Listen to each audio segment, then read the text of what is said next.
Recording. Oh shit. Hold on.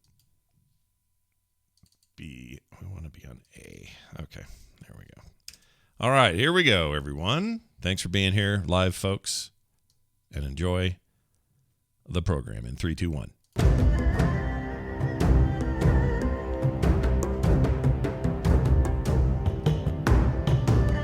Welcome back, everybody, to There Will Be Dungeons. Oh, man, it's D&D time, and this season is hurtling toward a conclusion.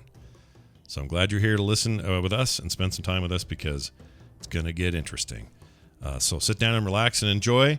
Maybe you're having a tea from phoenixpearltea.com/TWBD. Yeah, that's right. They got a bunch of teas themed around our campaigns and everything we've done on this show so far. So if you want to know what that's about, find out the kind of tea that matches you, head on over to phoenixpearltea.com/TWBD and try it today.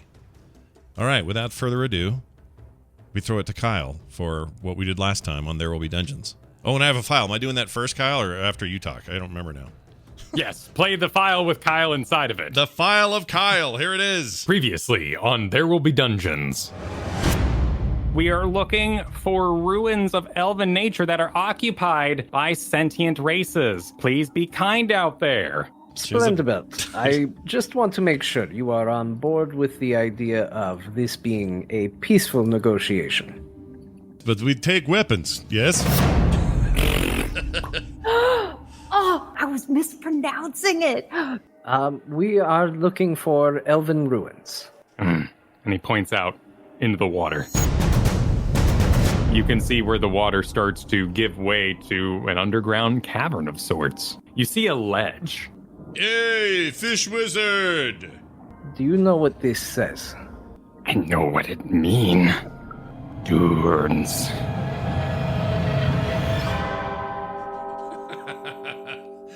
All right, well, now we're all caught up, everybody. Over to Kyle. You know perfectly where you are. And thank you to Chris in the Discord who made a fabulous 5-minute cut of last week's episode, which made my job of making that intro way, way easier. Oh, yeah. So thank you, Chris. Yeah, very cool. All right, so we are currently in our underground cavern. We have our about 5-minute swim up the tunnels to go. Splendorbelt has just wrapped the fish wizard up as a backpack using salt and sash, put his arms through the loops, and started to walk out into the water. However, before we leave, is there anything anyone would like to do here in our dark underwater underground cavern? I feel like I want to take a look at this this thing he was praying to, right? It was kind of an altar of sorts, or was it just a painting?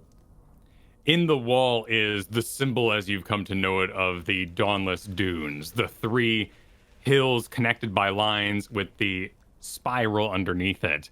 And this is carved straight through the wall.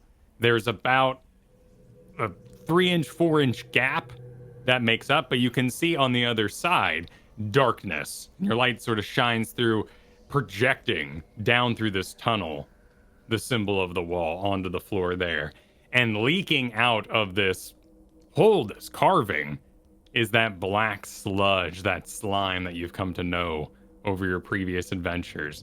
Just sort of drip, drip, dripping. To your left and right are 2 old logs that have been dried out with time down here, and they both have a small flame upon them, supplying just the tiniest bit of light in this area. But of course, our dawn globe from Co is way more luminescent than any of those, casting shadows around the walls. Does it seem like these could be doors or a passage of any kind, or does it seem like a solid slab with just cuts through it? With your passive perception, taking a look at it, it just seems like a solid slab. Of course, there are magics in this world that can control stone and warp and whatnot, so this may have been constructed in that way. Maybe it's a natural formation, but that would be a bit of a feat. I'm gonna take a moment and gather up some of the sludge in one of my vials. Because we keep running into it, and I feel like we should have a sample of that as well. You scoop up the sludge, and as you go through it, you remember your time back in the Crypt of Cord, where you straight up grabbed a handful of it and threw it at an enemy, a ghost at the time. You never noticed any sort of ill effects from that, so as you scoop while you are careful, it doesn't seem to react to your presence.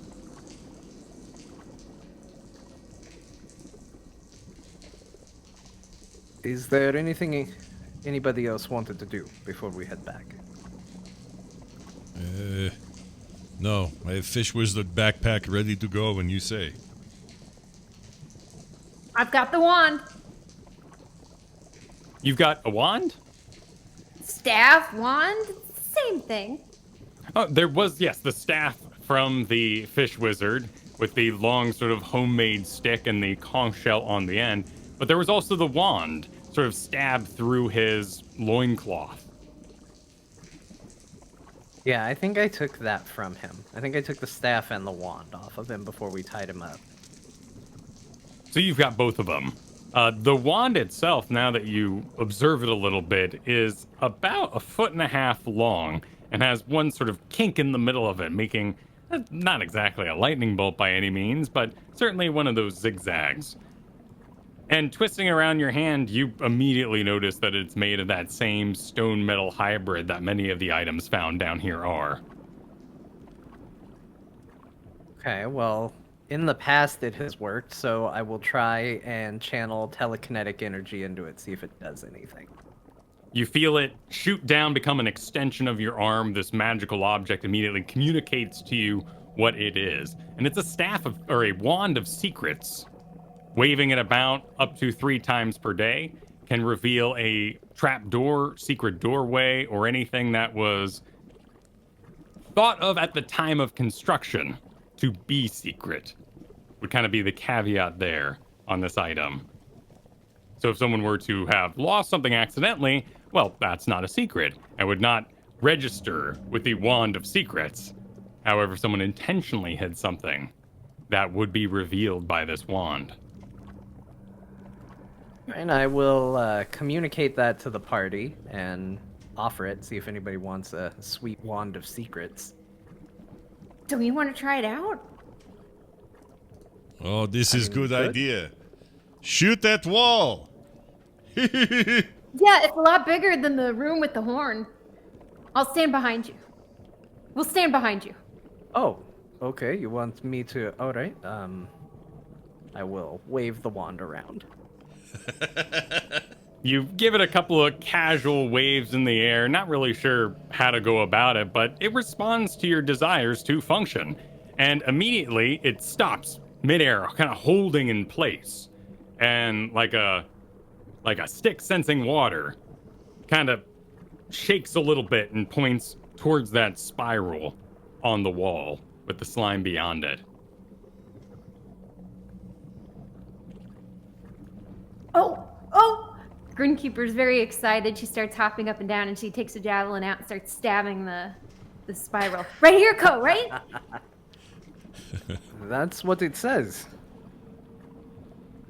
Grinkeeper, make a stabbing check.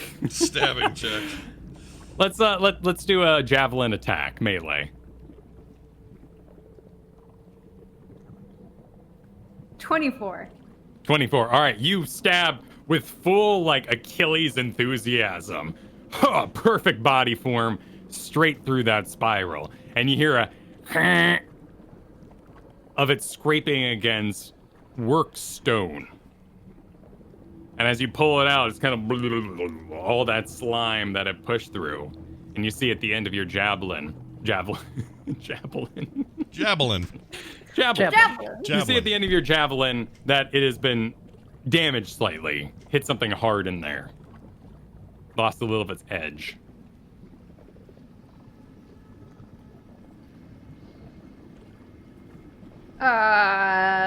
Okay, I guess I'll start pulling it apart. She'll put the javelin up and start with her hands, trying to pull things apart. Pulling what apart now? The wall, the stuff that's in front of the worked stone. Oh, kind of working your way into the slime itself? Yeah. Cool. Well, in the center of that spiral, this being that, 4 inches by 3 inches, so you can just kind of work your arm in, and you just into the slime, and you feel something down there. And Ko, holding the wand, you can feel it kind of shake in excitement. Oh, I think you're doing it. Yeah, I feel something. It's gross, but I feel something. Keep doing what you're doing. Okay, will do. And she'll sink her hand in deeper and try to grab whatever it is. You pull it back and realize whatever you're holding, this large something, doesn't fit immediately through the spiral. So you end up kind of working your way back up to the elbow and reaching it up and over, and using your second hand, you can grab it through one of those wider holes in the top symbol. And as it emerges, it drips off this gunk and the slime. And you have a fourth of a disc, by the looks of it. Like a slice of pizza sized object. It's about an inch thick. Altogether, if this thing was maybe laid out with its other fourths, it would be 3 feet wide. Your particular section, though, along the edge of it, where that crust of that pizza would be, are gears.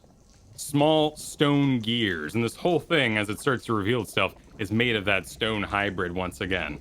And in the middle of your piece, there are 4 gears, and one is missing in the center, along that edge.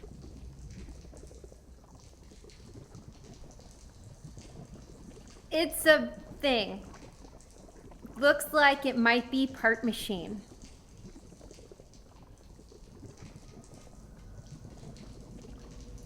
Do you think there's a gear around here? We should look for signs of gear. And I'll walk around, even though I got this freaking shit wizard on my back. I'll walk around and see if I can see anything. As you walk out of the water and kind of bounce him by, he goes, "No, what is that? My secrets! My secrets!" Your secrets. Are there others hidden around here? I silence. Splenderbelt, give him a little shake. Speak up, piece of shit, and I'll just spill the beans. Where is gear? Where is other secrets in here? Say it. It's the only piece I found. And this is, of course, him gurgling and babbling underneath, and magically still influenced by his tongue spell cast in our previous episode, but not 5 minutes ago. He is speaking with this voice emanating from around his throat.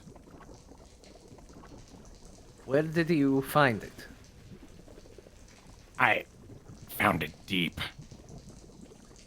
Brought it here for safety. Deep where? As part of these caves? With Splenderbelt facing you all, facing the wall, you see our catfish wizard kind of give a as he motions his head down the hole in the pool behind you.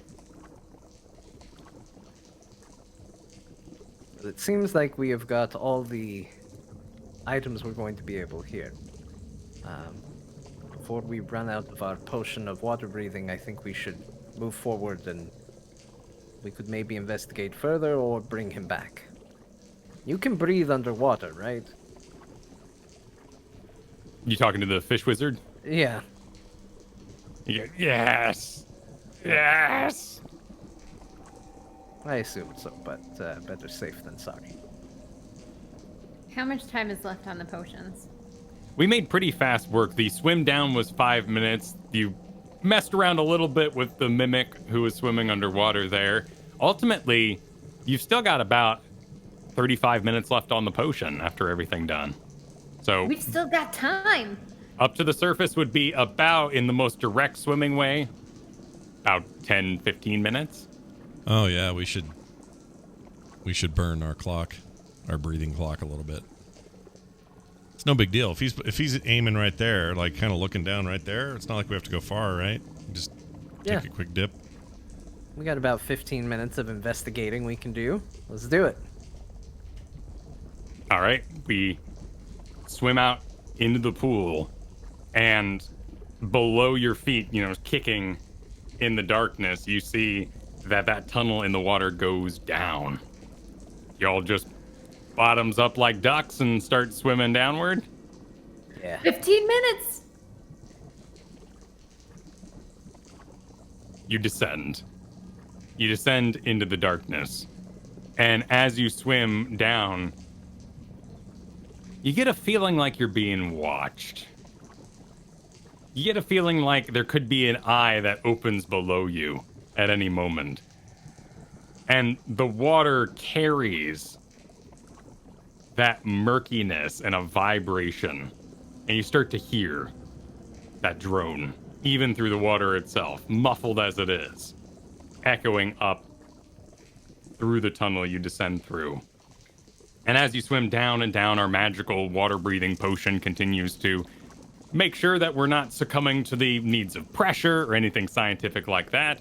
And you come to a tunnel veering off to the side. You swim down for about another 5 minutes, and you find this tunnel. Main one, the shaft that we're in continues downward, but another tunnel presents itself off to the right. The left doesn't really matter because you're a bit turned around. All you know is up and down is down. Telekinetically, because it's lined up with the water breathing potion, so we know it's still good. Ko will say to the others, I think maybe we should investigate this offshoot. Grinkeeper gives a big double-handed thumbs up and starts going. I'll nod. All right, you swim into the offshoot, and it heads up a little bit. Starts showing that shimmer against the ceiling of stone from the dawn globe radiating out the light at the moment. And that shimmer grows brighter and brighter, revealing that you're once again entering another underwater cave. You're going to come up out of the water here. Let me go ahead and reveal a little bit on the map. And I'll move you guys over as well. Usual marching order of Grinkeeper, Ko, Splendorbelt. Yeah. Yeah, that still works. And Splendorbelt here, a little double wide at the moment, as he is sporting our fish wizard on his back. Big bleebler bloops. Yep.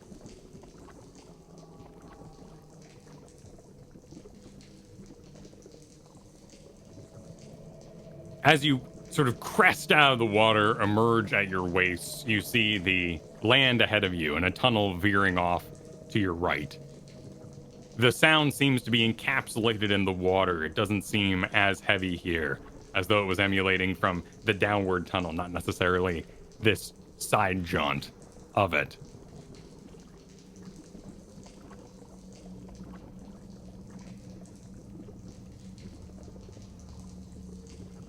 Grinkeeper's moving at a pretty quick clip because she wants to make sure they can stretch their legs as much as possible before they have to go back.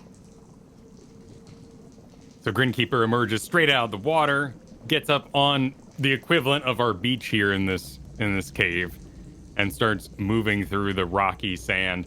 Not more pebbles and sediment than actual beachfront property here. She's keeping her eyes peeled for a gear. Sounds good. Yeah, Ko's gonna follow. He's gonna also be trying to see what he can see. Yeah. I have good sight, so I will be peeling my eyes. As you walk, come up out of the water, still wet, and start making your way through the tunnels, which sort of wind back and forth, you start to hear big bleeber bloops moaning. Oh, on Splendorbelt's back. Why? What is with whining? What? Should not be here. If there is something to kill us, you must say it. Must I? Yes. Roll a intimidate, diplomacy. What's at stake here? Friendship or anger? Anger. So I'd say intimidation, probably. Here goes. You get advantage on, right? Oh no, you're just trained in it. 22. Dirty. 22. Yeah. So a quick look over your shoulder as you insist that he tells. He kind of. There is a beast in the ruins. What kind of beast? A great gnashing. Bird with tentacles. Okay. You all want to probably hear this, and I'll try to not translate, but convey what he said. Well, Splendorbell informs you there's a bird with tentacles. It seems bad.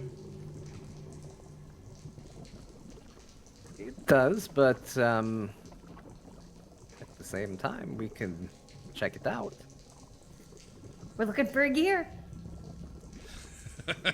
She's so excited about the gear. Okay, keep eyes peeled. And as you all round these tunnels, making your way, walking for another 5 minutes, this is putting us at 25 minutes left on the time of our potion, which is being mentally tracked as he noted. The tunnel gives way to work stone again.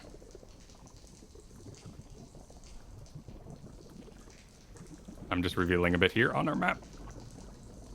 And I will grab you guys and advance you. Advance me. Friends.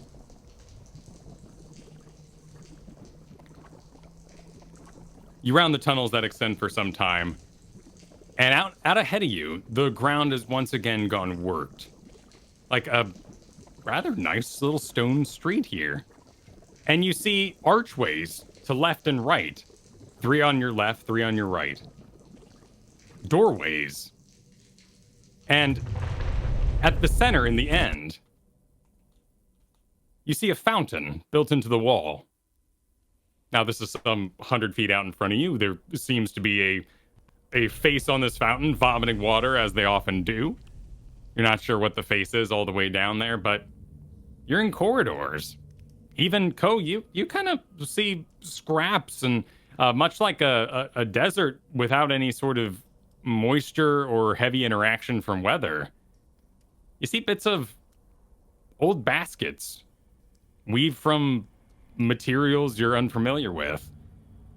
You see what looks like a leather ball, slightly punctured and deflated with time, but it's stuffing pouring out, but a leather ball all the same. And all along the walls above these archways are that writing that you found on all your objects previously.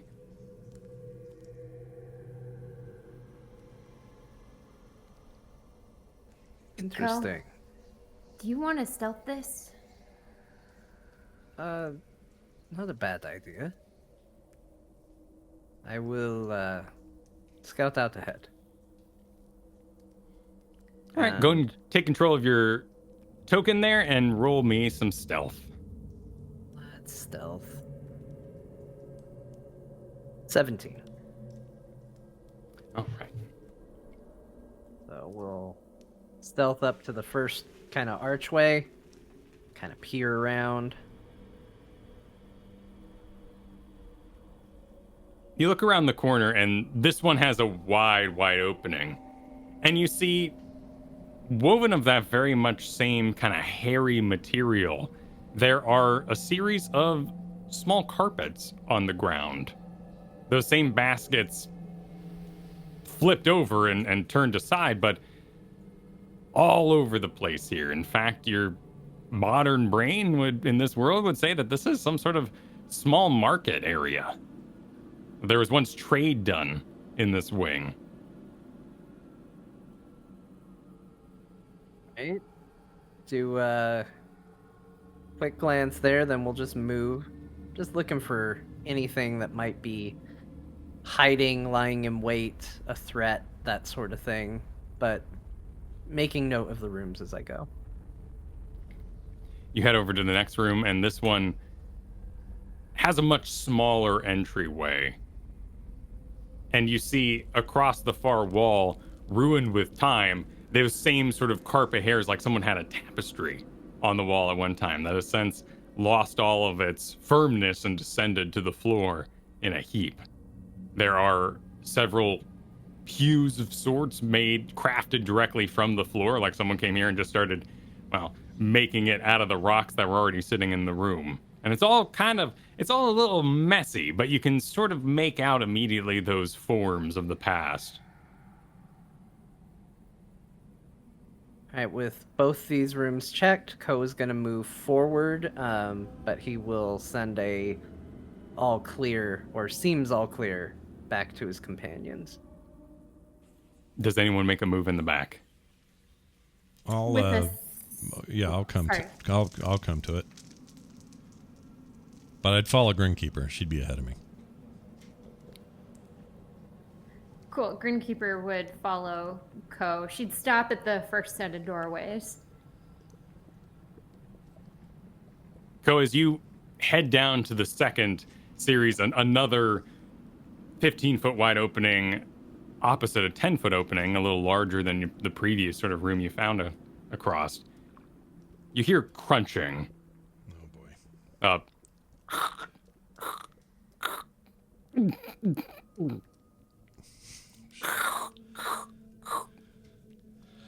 I'm sure it's fine. It'll be nothing, I'm sure. All right, Ko's gonna peek into the room. You peek into the room on the right, the one you're positioned by currently, and you see yet another marketplace. This one does have some things still left in the baskets, and looking from your current position, you're not really sure what they are at first glance. Old, dusty, withered somethings, but perhaps a food item of the past.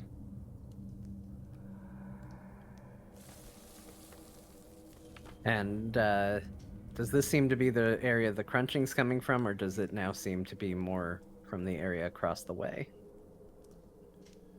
Freeing up this echo chamber on your right, it seems the sound now lies in our mystery doorway to the left. All right, I might creep over there as quiet as can be and give a peek in there. You see the back of a something. From this vantage point, looking in, you see several sturges being coiled up slowly like a jellyfish has hold of smaller creatures, kind of reaching towards the top. There's this pile on the floor. You can even see the sort of burst leather sack like you killed the sturge nest yesterday, actually, during your all bronze operation. And you follow these tentacles up, and they're not so thick. They're only about an inch in diameter, but there's many of them, and they end in these savage little barbs. And they connect to a base, the bottom of a brain floating in the air, about 4 feet wide, 3 feet tall. And as the tentacles kind of reach the top after they curl, carrying these sturges up, they reach around to the front, and that's where you hear this crunching happening. It's not like they're being, pushed into the top brain area like that jellyfish. There's clearly some sort of mouth on the other side. While I have a moment, can I consult the Delver's Guide and see if I can identify this creature? Yes. Make a investigation check. It's an 8. Goes really bad at reading for someone who reads a lot. Well, you flip open the book, and you're being stealthy about, moving one page at a time as it slides across. You all in the back see Ko whip out his book in his stealth position, kind of take a glance. Oh, you know what? Actually, I don't have it. I wouldn't have brought it. It would be in the bag. Oh, you left your whole bag upstairs. Yep. Oh, right. All our, yeah. Well, then you imagine going through that book and what it would Yeah, feel like and man, how if I bad you had might this- be at it. If I had this book, that 8 was actually really good for somebody who doesn't have a book. Yeah, I was going to say. Nothing to read. Well, you rack your brain and you're not entirely sure what you're looking at. All right, I'm gonna send a message to the group telepathically. There's a creature up ahead. I think we can ambush it if you guys can move down here quietly. And then Ko is going to silently get past the door, leaving room for them to come in. If I see Grinkeeper move that direction, I will follow. Yep, Grinkeeper will turn back to Splendor Belt, and she'll give a nod like you heard him. And then we'll very obviously tiptoe, trying to be quiet in a way she thinks would be quiet. Also, just for the sake of it, Ko is going to ready an action that if a creature runs past him within range, he's going to strike it. Sounds good. Let's see those stealth checks from Grinkeeper and Splendor Belt. And don't forget, you're not wearing armor at the moment, so no need to give yourself disadvantage. 16. Just wearing a fish person. Sorry, what was I doing? Stealth? Stealth check. All right. Well, I want to run. There we go. 5. That's about right. Grinkeeper, feel free to advance yourself where you would like to be.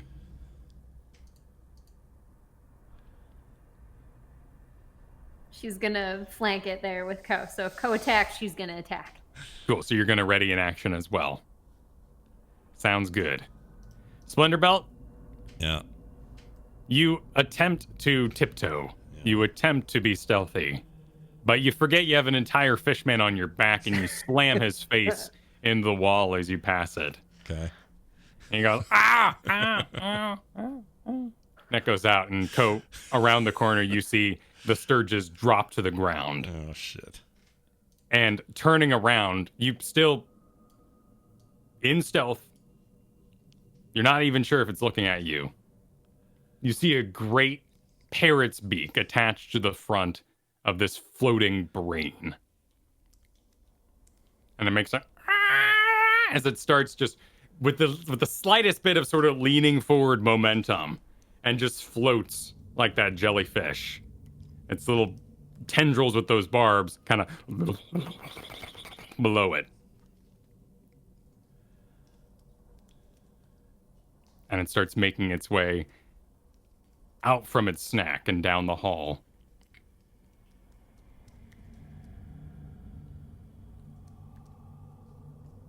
All right, Ko's just gonna lie in wait.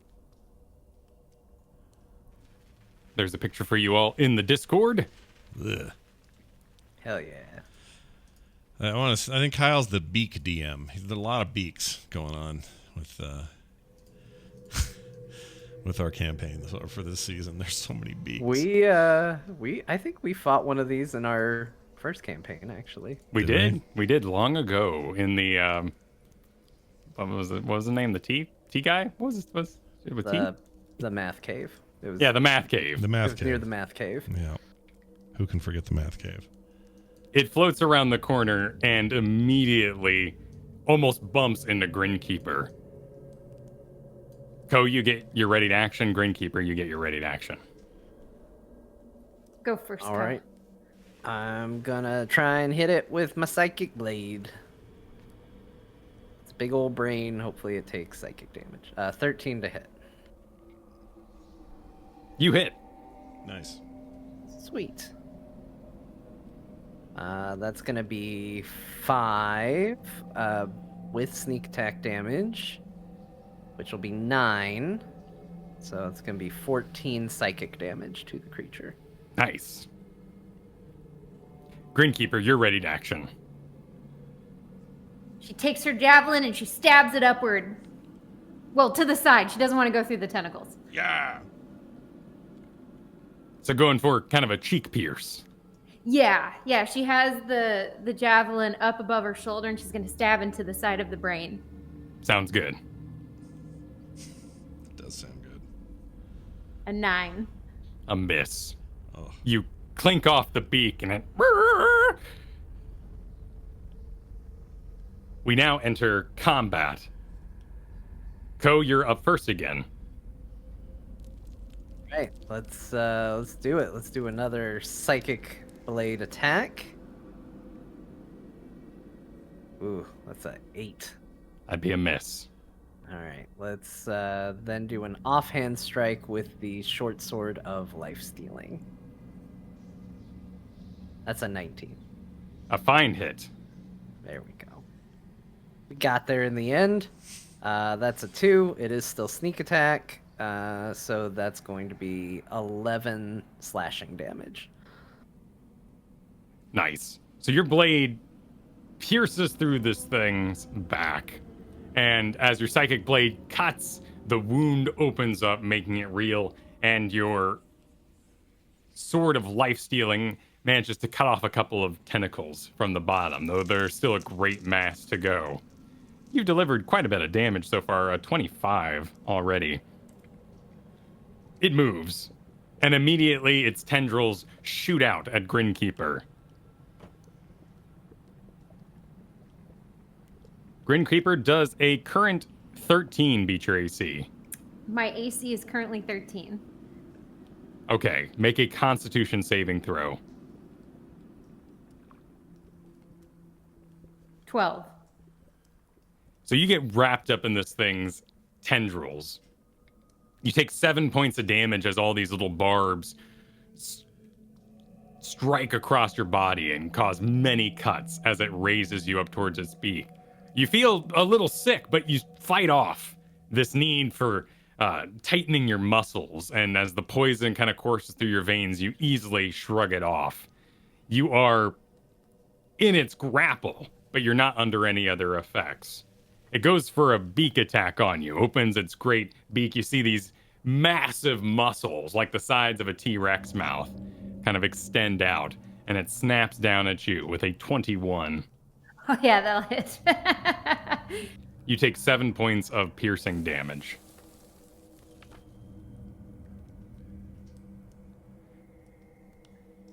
Splendorbell, you're up next. Okay. I start farther back, obviously, because we had a bit of a problem. Yep, you bumped in the wall, the fish yelled, you kind of tried to quiet things, but you ended up at 55 feet back. I have a question. Will the fish wizard participate at all in our fight? Will it feel... Well, he's currently restrained, so he has no access to his hands. He has access to his mouth, so he could cast spells that don't require the physical gesture. But Okay. otherwise, he's pretty preoccupied with being tied up. All right.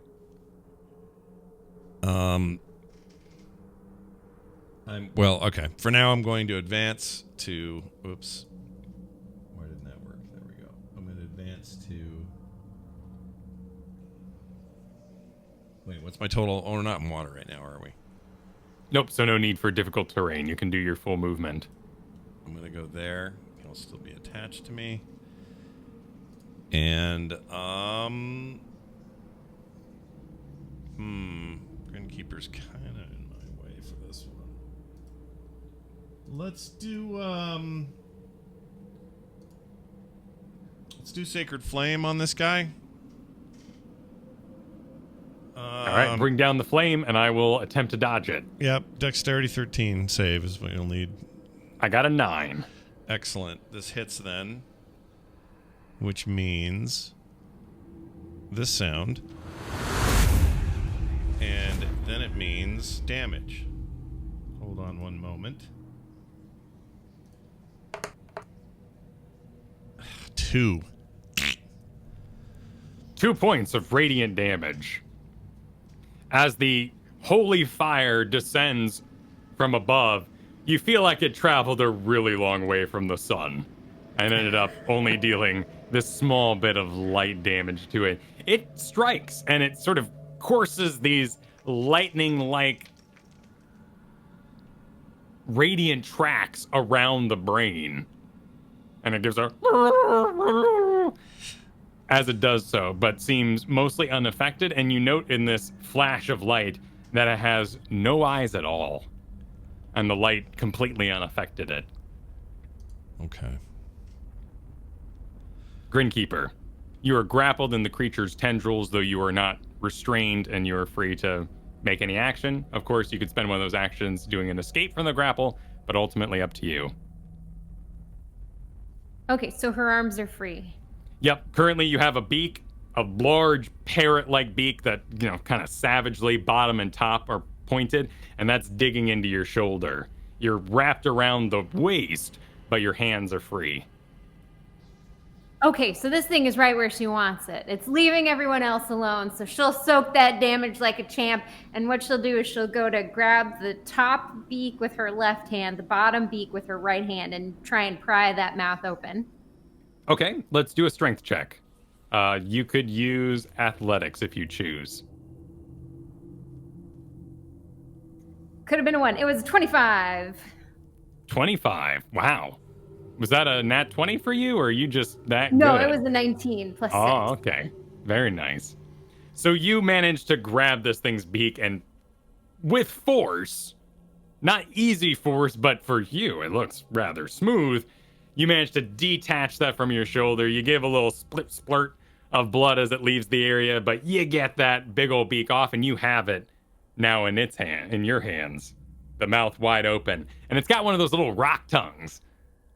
And it kind of clank, clank, clank, clank, clank, clank, clank, clank as it wiggles about, hitting the sides of the beak. She's gonna try and stretch that mouth open. All right. Gross. You do so. So you now enter a grapple with this 25, and you have the mouth wide open in the direction of Splendor Belt. It is Ko's turn. All right. Seeing it held, Ko is going to take a psychic blade and try and stick it right through the back of the head. And it's going to be a 22 to hit. That's a hit. Plus the sneak attack for a total of 18 psychic damage. Damn. And then bring back the offhand short sword of life stealing for another strike with a 15 to hit. That's a hit. And a glorious 1 point of slashing damage with that sword. Ko is in slice and dice heaven at the moment. Just back there, just swinging. Are you? So you're using your offhand blade. Are you a scissor man, or are you just like you're fighting in the wave pool as a child? Just arms go whoosh, whoosh. Yeah, whoosh. it's a lot of that. It's a lot of just big old swings. Well, you've managed to do a massive amount of damage in a very short time. Over 12 seconds, you've unleashed some 44 damage into it. But it still lives. Rogues are fun. It's going to contest the grapple that it's currently in. It rolls a 5. Oh. And if anything, it sort of descends its back down. Kind of where it would be clenching its neck if it had one, as it tries to pull out of that grab that Grinkeeper has. However, it still shoots some tendrils behind it, waving wildly, trying to see if it can find what's assaulting its behind. A 24 on Ko. Oh, yeah, that'll do it. Roll a Constitution saving throw.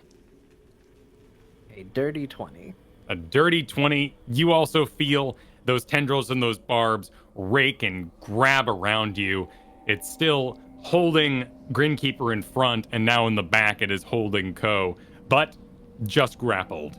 And you feel that poison course through your veins, but you shake it off. No worries there.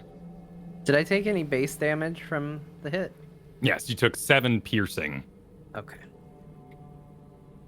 Splendor Belt, you're up, and Grinkeeper has its mouth wide open. Can I see, is the open beak in my direct view? Yep, she has it open as she's sort of crouched down and over the top of her head. Okay. This foot-wide maw is open. All right, I'm going to pull my crossbow up and aim and fire it directly into the mouth. I'm going to try to hit that mouth, get him right where it hurts. All right, this is the first attack of the face bow, Yep, the cross face bow. face. Yep. Which, it's got a -1 to DC. I don't know why I did this, but anyway, it doesn't matter. Here we go. You ready? Bam. Let it rip. Oh wait, I have to do hit first. Hold on. I'm being dumb. Give me a second here. Sorry. Well, we know the damage if you do. Yeah. An 18 to hit. It's a hit. And that the roll I did for damage ahead of time was 6. Do you want that, or should I roll again? That's up to you. Do you want to keep that number? Let's roll. 6 is a good. It's a pretty good number. Hold on. It's a decent number. I was gonna say, here comes a gamble. Scott's gambling. It's 1d10 Good minus gamble. 1. You got a It's almost guaranteed like 6. basically I'm forcing myself to do a disadvantage roll here, but with damage It's like dice. that game show with the cases. It's like, you know you're gonna get 6. You gonna open the case? Yeah, the Howie Mandel one. Yeah. All right, I'm gonna do it. I'm rolling with disadvantage here, so whatever's lower, I guess. Here we go. Wait, disadvantage? No, what? Not really. I mean for damage, I disadvantage see dice. what you mean. Yeah. Okay. So here we go. I'm scared. Here goes. He's opening the case. He's opening Do the it, case. do it, do it. Damn it! It's 3. That's why I don't gamble. I shouldn't have done it. All right, 3. Frick. 3. So you do hit it in the mouth. You still hit, and it hits right in the side under that tongue, right where you have that connector bit. You know what I'm talking about? Oh, yeah. That's painful. Yeah. Not necessarily deadly, but very painful. Okay. That's something then. I will stay in my current position and call that my turn. As you hold your position, you hear, "No, I want to see." Oh, then I'll whip around. I'll let him see. You turn around and face the fish wizard towards the creature, and he goes, "No, no, no! I do not wish to see." Oh Put me back. Put me back. Make up your mind. And I flip around again. It is Grinkeeper's turn. no! She's gonna maintain the grapple and keep trying to open that mouth wider and wider and wider. Okay. Let's do another strength check then. 21. 21, still really good. And as you stretch it, you have a hand on your right hand is on its one side of the beak, your left hand on the bottom on the other side, and you're kind of twisting it apart. And you kind of feel some sinews snap as it kind of, and you give it kind of a lock jaw as it suddenly tilts to the side on the bottom half. You feel like you've almost permanently secured that open with this maneuver. Awesome. Ko, we're back to you. All right. The psychic blade coming out of Ko's hand flares. He's going to give it a big swing across for the 21 to hit. That's a hit. And a total of 14 psychic damage. You're basically leaning back like you do on a swing. You know, where you kind of put you've been swinging for a bit, you're a little tired of swinging, so you start kind of hanging out with it right above your hips, and you're just sort of rocking in this creature's grasp. And as you slice, you disconnect the tendrils that are holding you, and they fall limp around your side. And in front, you see as it kind of loses its buoyancy in the air, knocks into the wall next to it, and slowly slides down. And as it does, Grinkeeper's hands kind of leave it up for an extra moment as she lets go of her grip, and its tendrils also unwrap around Grinkeeper and fall to the ground.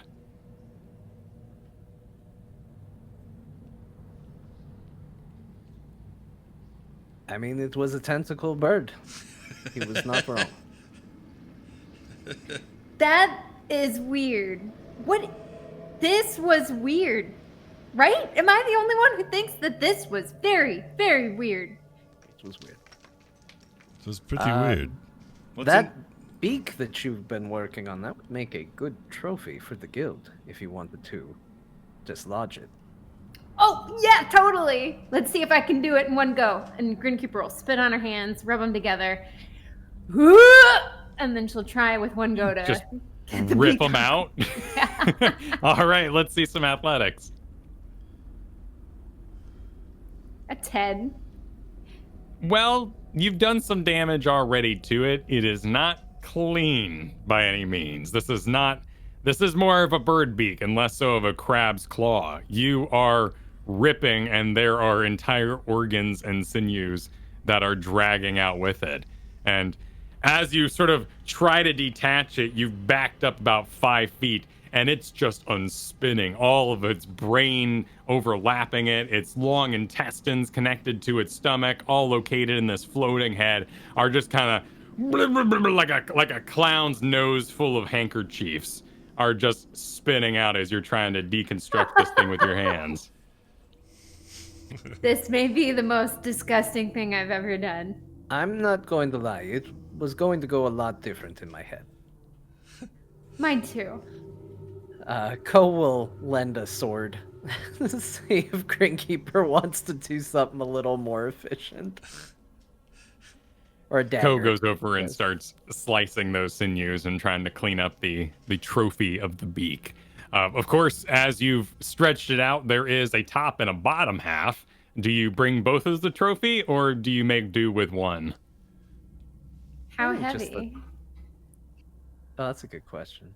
I mean, beaks are pretty light structures, so even one of this size, you're looking at about 10, 15 pounds. Oh, we'll carry both of them. Grinkeeper will carry both of them. Cool. Does anyone have a bag to put it in? No, we can tie it to Splendor Belt, though. So you start heading towards Splendor Belt with these gooey half beaks dripping with purple ooze. That's fine. I'll strap him on with Shit Wizard. He can All have right. a passenger. It's fine. We'll strap it to his shoulders like little shoulder. Oh, like armor. pauldrons. Yeah, all right. Yeah. I'm in. Beak pauldrons.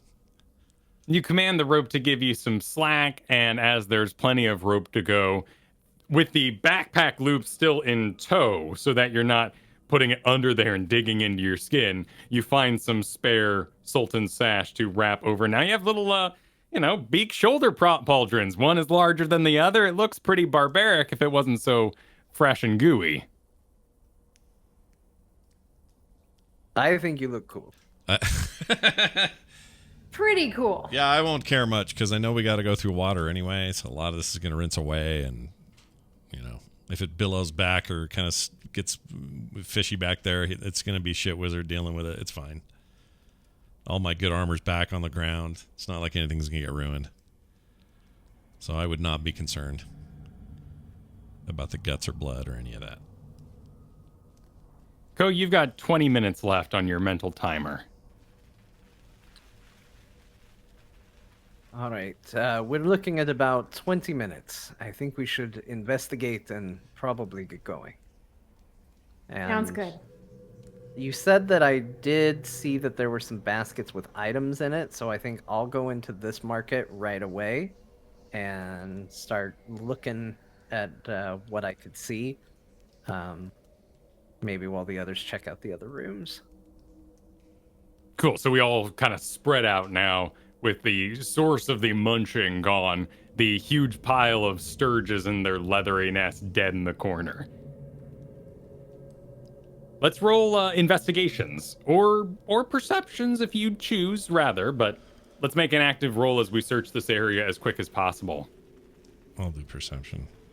A 15 for Ko. 15 for me. 8 for Grinkeeper. Grinkeeper, upset by the previous pile of sturges, you sort of give yourself the willies and stare at that bag a little too long and don't find anything of interest otherwise. However, Grinkeeper is the one to locate that the tunnel does go on down to the right at the end. But there's also the fountain on the far end that seems to be putting out water, at least from a distance as you've seen it. Let's see. We had... So, Ko, you got a 15. you go over to the boxes, and you've seen this sort of thing in a market before. In fact, you live near the market district anyway. It looks like really, really old, dried out mushrooms sitting in these baskets. And the sinew itself is is a little bit trimmed. Like whatever made this basket maybe had like rose thorns on it, but was painstakingly cut out in order to get this one solid vine of sorts that was weaved into the basket itself. Splendor Belt, you walk down the hall with your fish wizard in tow. Yep. And you find the fountain, and immediately you see the face and know what it is. It's one of those hooked horrors, a hook horror face extending from the wall, a sort of large chicken with the ears above it. And its mouth is continually letting out water. And it appears decently fresh, though you can definitely see in the ring around the basin that black sludge is kind of gathered. And you see down through the water, there is the hole that suggests that this water drains and doesn't overflow. And sort of sitting atop it is some sort of object. Looks like a bottle, maybe 7 feet long. Or inches long, not feet. Oh my goodness. I was going to say, that's a big bottle. Yeah. Sticking out of the. Serious bottle. Big bottle. 7 inches. I bought a Mountain Dew that big the other day. When you... People said it was overkill. Just the back of one of those Red Bull trucks. Yeah. Yeah. So it's sticking out of it? Like it's like long... Go ahead. At the bottom of a sink filled with water, there's the hole that makes sure the water doesn't constantly fill and overflow. And sort of sitting atop that, pulled down with the pressure, the suction, you see this bottle in there. Okay. Is it sealed? Can I tell if the bottle's sealed? The water cascading from the mouth of the fountain is sort of dispersing, interrupting your immediate vision down to the bottom. Okay. I would grab it slowly, but I would grab it and pull it free. I'd want to know what this is. All right, you reach on down and pull out a bottle. And it has the same look of many of the items here. That stone metal hybrid. But with a chained loop around the top, which has a cork-like structure. Okay. Holding it closed. Chained to the bottle. Yep, chained to the bottle. Okay. So you might have, an old wine cast with a bit of rope. This one's metal chain. Okay. Wooden cork, just like a standard cork. You can't really make out the cork here, but it seems to be made of the very same and similar material as the bottle itself. Can I see anything inside, a liquid object, anything like that? You hold it up and you catch some of Ko's dawn globe light. And it looks like there's smoke inside. A wispy something. Okay.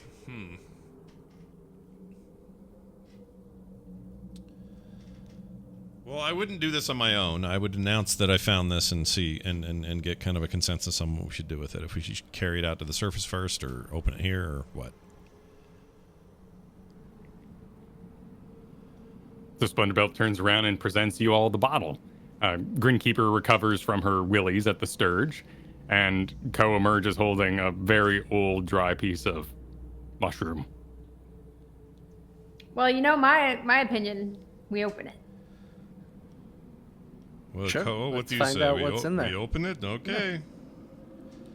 Well, I'll open it. I'll grab a hold of that cork end and pull it out.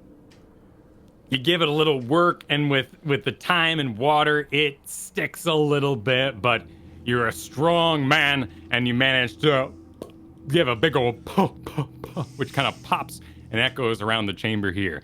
And immediately, the bottle starts...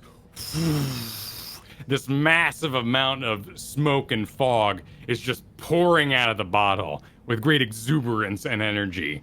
And immediately you find yourself heavily obscured. You can't see an inch in front of you. Just completely in fog. Okay. Maybe close the bottle. Okay. And I'll shut it. You shut it back off, and it persists, Oh boy. but it starts to thin ever so slowly as the wisps kind of spiral in the air from the force of being launched out of the bottle, and it spreads around all the corners in this area in these ruins and starts to lower now without being reinforced by the smoke. And about 2 minutes later, you can sort of on your tippy toes see over the top of the smoke, but it still fills the area. Well, that was weird again. Yep, very weird. Yeah. I don't know if that was a good idea. We still should take it out. I don't understand what this is, but I don't think opening it here has helped. I mean, go ahead and hold on to it. It might prove useful. You never know when you might need cover from something. All right, I'll stash that in my Splendor pants. The Splendor pants. Of course, connected to the Splendor shirt. Yes. Anyone seen my Splendor shoes? We are nearing the end of our time, but the cave seems to go on further, according to Greenkeeper.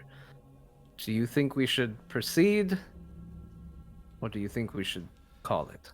Well, I want to see to the very end of the time that we have. well, if we run out, then we go back, or we hope forward has a opening. Like, what is plan?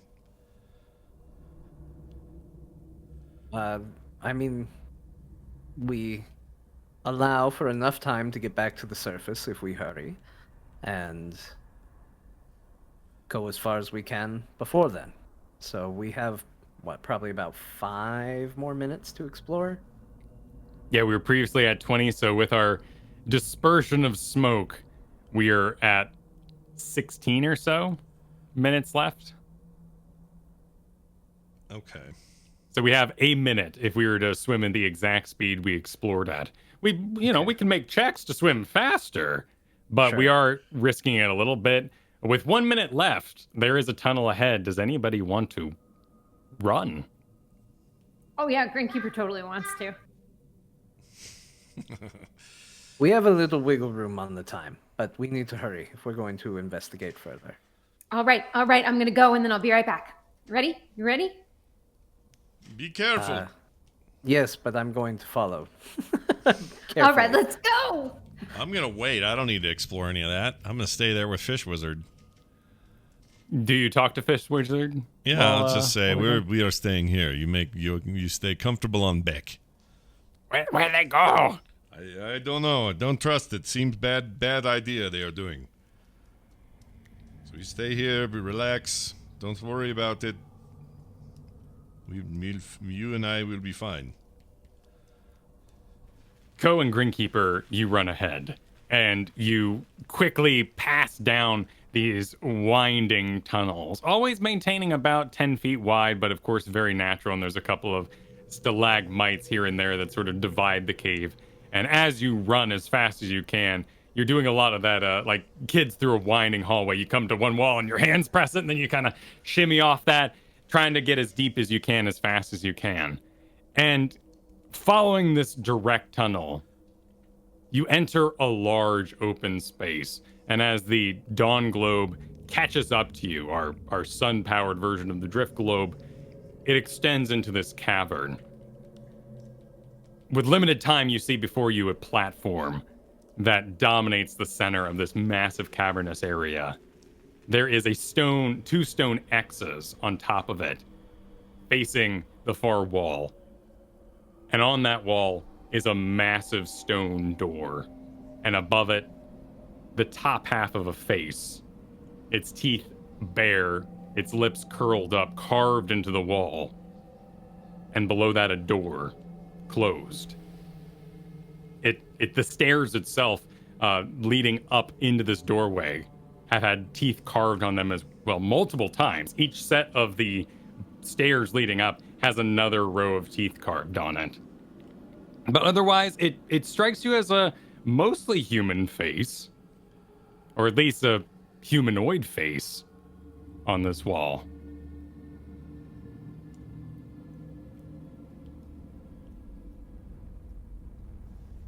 This is odd.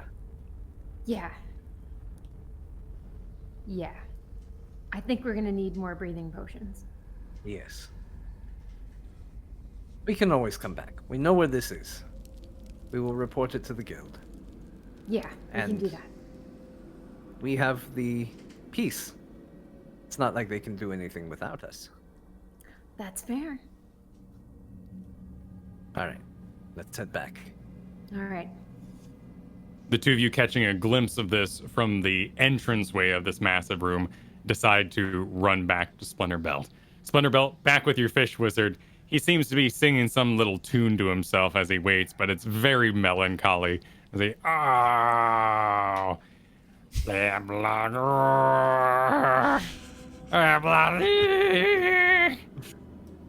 and you hear of the feet running down the hallway at you.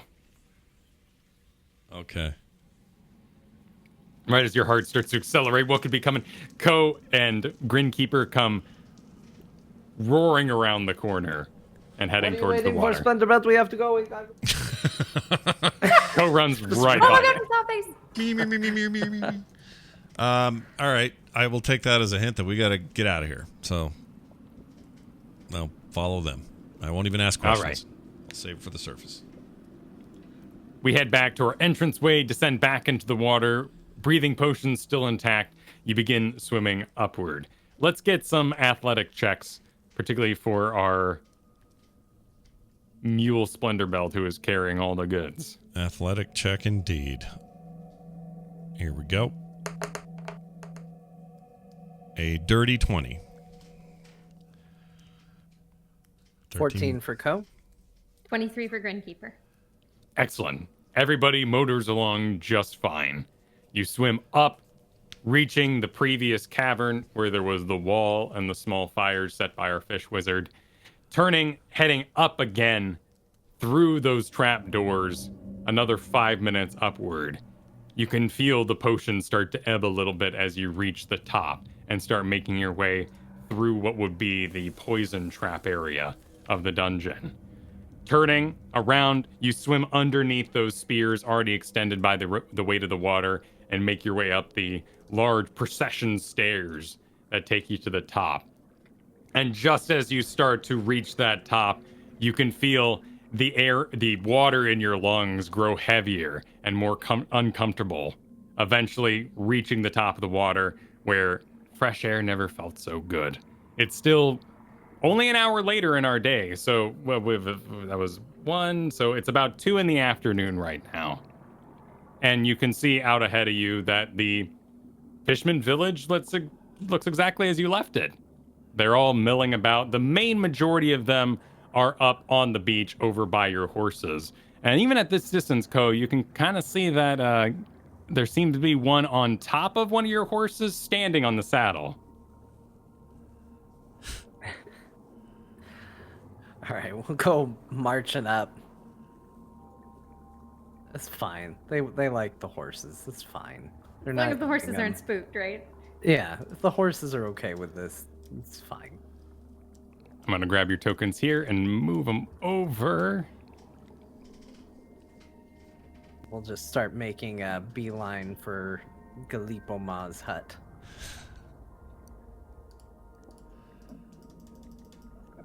You emerge from the water.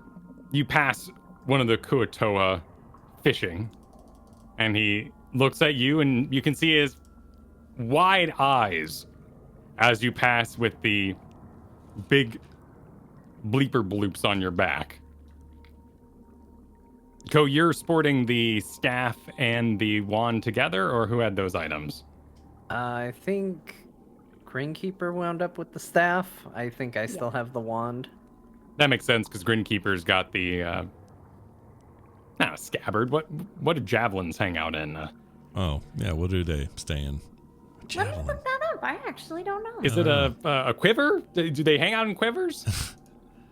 Yeah, I don't know if it's a quiver or not. Quiver? A quiver of javelins. Maybe Yeah. just hold on to them. Javelin I quiver? don't know. I don't know. A bundle. bundle of quivers, or I mean, a bundle of javelins. Yep, a bundle of quivers. When you need 200 arrows, a bundle of quivers. That's my 1800s disease. I got the bundle of quivers. Let's see. What do you keep javelins in? Huh. Can't find anything. Maybe they don't.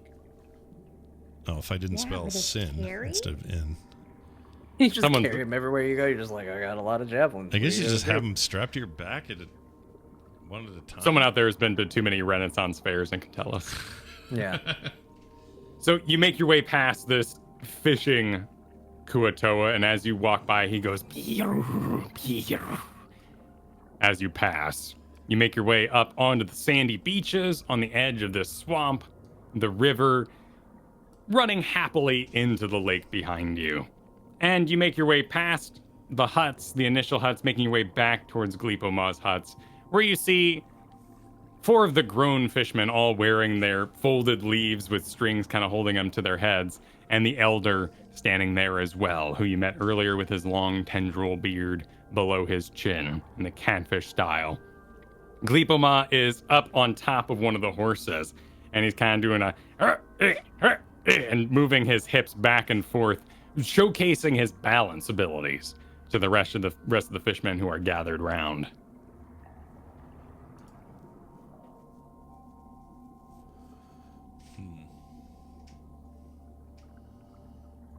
Glipoma. We're back.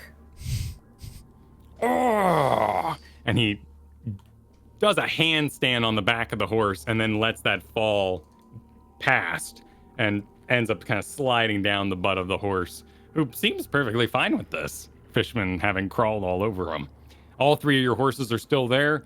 Your bags, at immediate glance, seem to have been rustled with, perhaps explored, but there don't seem to be items strewn about. Though if you're kind of a knapsack on the bottom and then this sort of time, your bag now looks a little lumpy and sideways. Your organizational skills may have been interrupted by eager fishman hands exploring the contents.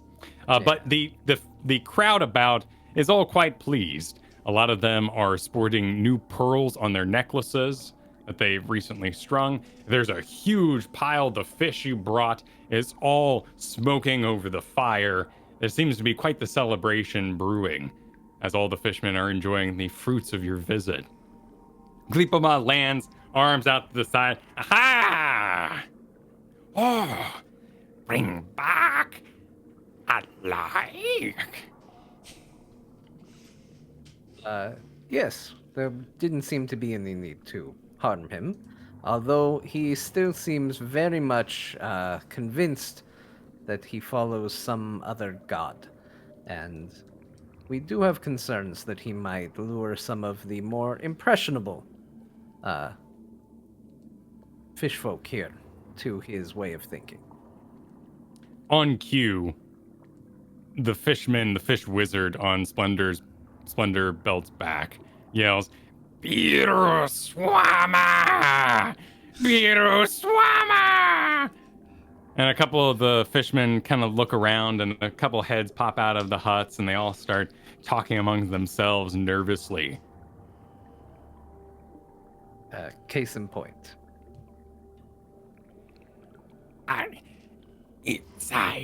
Inside, go, and he does a big loop and starts pushing Splendor Belt in the back, pushing the fish wizard and all of you towards his hut.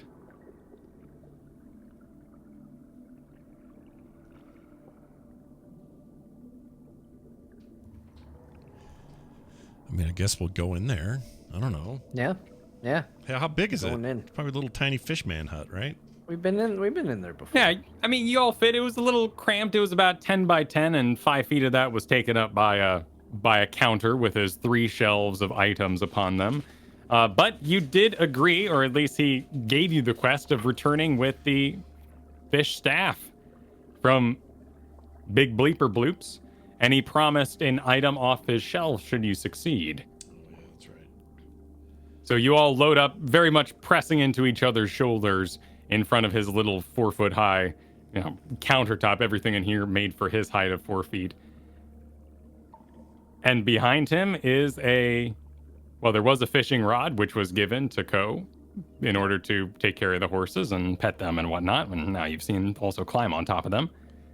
There is a bag of gold, a leather sack, and you can see gold coins sort of spilling out of the top of it.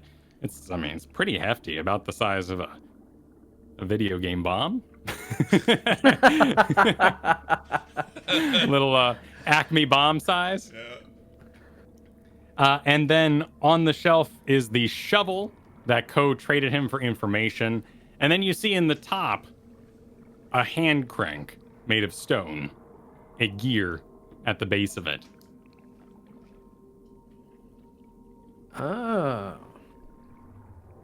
Wasn't there also a shield with a spiral on it? There was a shield with spiral on it, yes. A wooden shield with a spiral upon it. Is it the same spiral that's been on everything? Yeah, it seems to match. Is it just painted on it? Or is just it... paint? There's a bit of a opposite of relief, an indent carved in, but then it's filled with paint. As he takes his position behind the counter, he puts back on his old fez. Good. Quite good. As you said, the staff for one item of our choice, right? And he puts his hands out in front of him. And one of the items is the bag, right? Of gold, I mean. The Acme bomb size bag. It Could be. It is, but Splendorbelt, I don't know if you've noticed, but that crank and that gear might match something else we found. No, I know. I just think about Potato Farm getting paid for sooner. But I understand. Maybe we can work out the deal. How much for big bleeper bloops alive? Big bleeper bloops alive. And he grabs his head and kind of rolls it around his neck. Unexpect.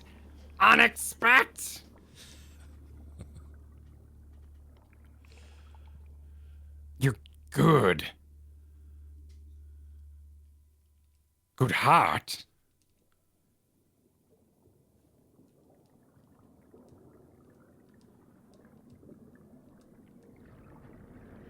Seems asking like a question.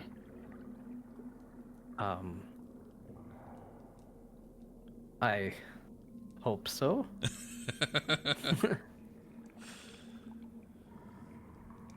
You friend to Kotoa? Yes. The guild is friend, yes. Bop.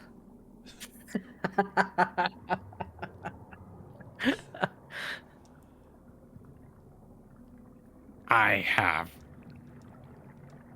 maybe mistake.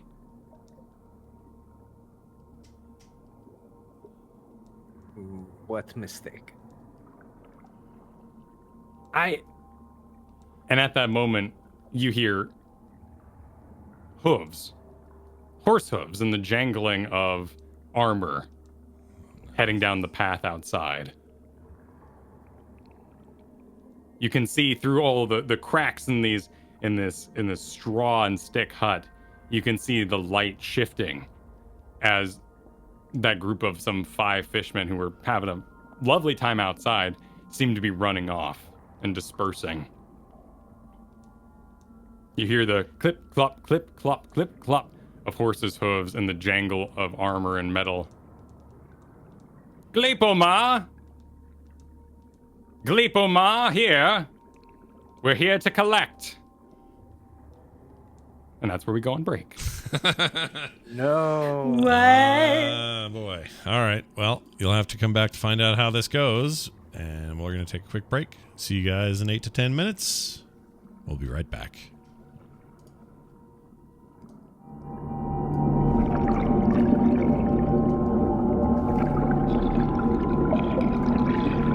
All right, I'm going to get us back on track here. Whoops. All right, we have returned. Kyle, take it away. Gleepoma, you are requested. We will not wait for you. Gleepoma inside the hut grabs his head, nervously takes off his hat and holds it to his chest. Friends, very quiet, very quiet. And he raises his little fish hand, using the pinky instead of the main finger to shush you all. Staff. Please, staff. Oh, yeah. And Grinkeeper will hand the staff over. The one with the little conch shell. And he exits the hut and does so very much in a sideways kind of motion as to make his little gap in the hut pullover door as he can, and he exits.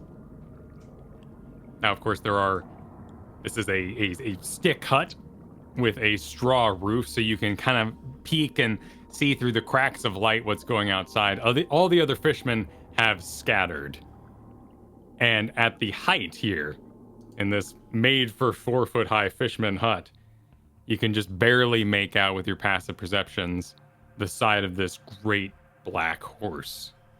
And you see feet in the stirrups, rather ornate boots, very rich and fancy.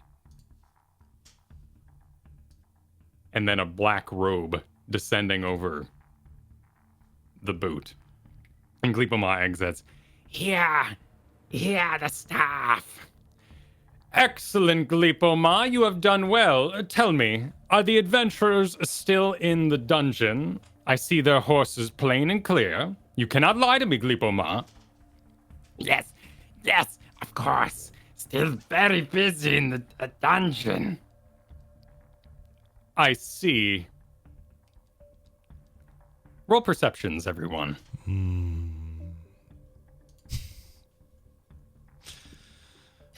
18. 17 for me. 11. Grinkeeper attempts to get a vantage point, but is a little blinded by the light issuing through this sunny day in the hut and can't really get a good look. You're also crammed shoulder to shoulder in here, and Splendor Belt has pushed the fish wizard into your face, blocking your view. But both Ko and Splendor Belt managed to get an eye up to the wall and see beyond. And what you see is a robed figure riding this large black horse. And atop his head, in particular, Ko, you can make out little stitches and constructions, almost like a taxidermy project. This man seems to have built himself a hat, a mantle, a robe cover out of a dark mantle. And I'll throw a picture there in the Discord for you all. Beautiful. Pardon the stock image that I drew over. Oh my lord. Here, chat, look at that. Now, in your experience with dark mantles, they are creatures that aren't necessarily of the water. And Ko, you've carried quite a few back to the Dungeon Guild. They're very leathery and slippery, much like an eel wallet might be, but does hold up its form above water. And this man seems to have made one into a great tall hat for himself. And the eyes of the dark mantle ring around. And you can even catch a little glimpse on two of the eyes. It seems he's replaced them with small red glass orbs. And he can see out behind them. Gleepoma, tell me, where are the adventurers? They're in the dungeon still. I don't have time for this. You two, wait for them here. Take anything they emerge with. I'm still due at the Bullywug camp, where the others will be waiting. Gleepoma, if I find you to be lying, I shall return to your village here and slaughter every last one of you despicable creatures. And you hear the horse as he starts to turn it around and ride away. There was an exchange you saw. You're not really sure what exactly happened on the other side of the horse, but you see him riding off with the fish wizard's staff as you provided. Splendor Belt on your back, you feel the big Gleeper Gloops stir about, like he's trying to aim his head towards the door.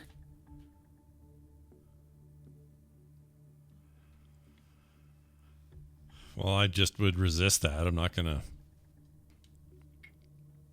have him pull me in any one direction or another. He rides. This ride ain't free. Grinkeeper, roll an initiative.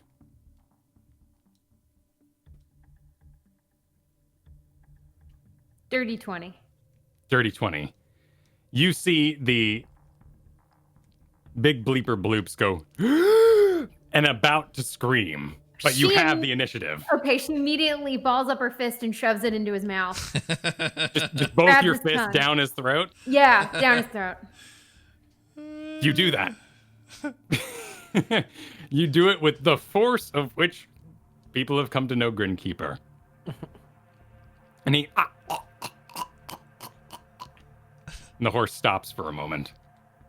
Outside. I'm glad our business has concluded, hopefully, Gleepoma. Your people keep such unsightly things in your huts. And you hear him riding off again.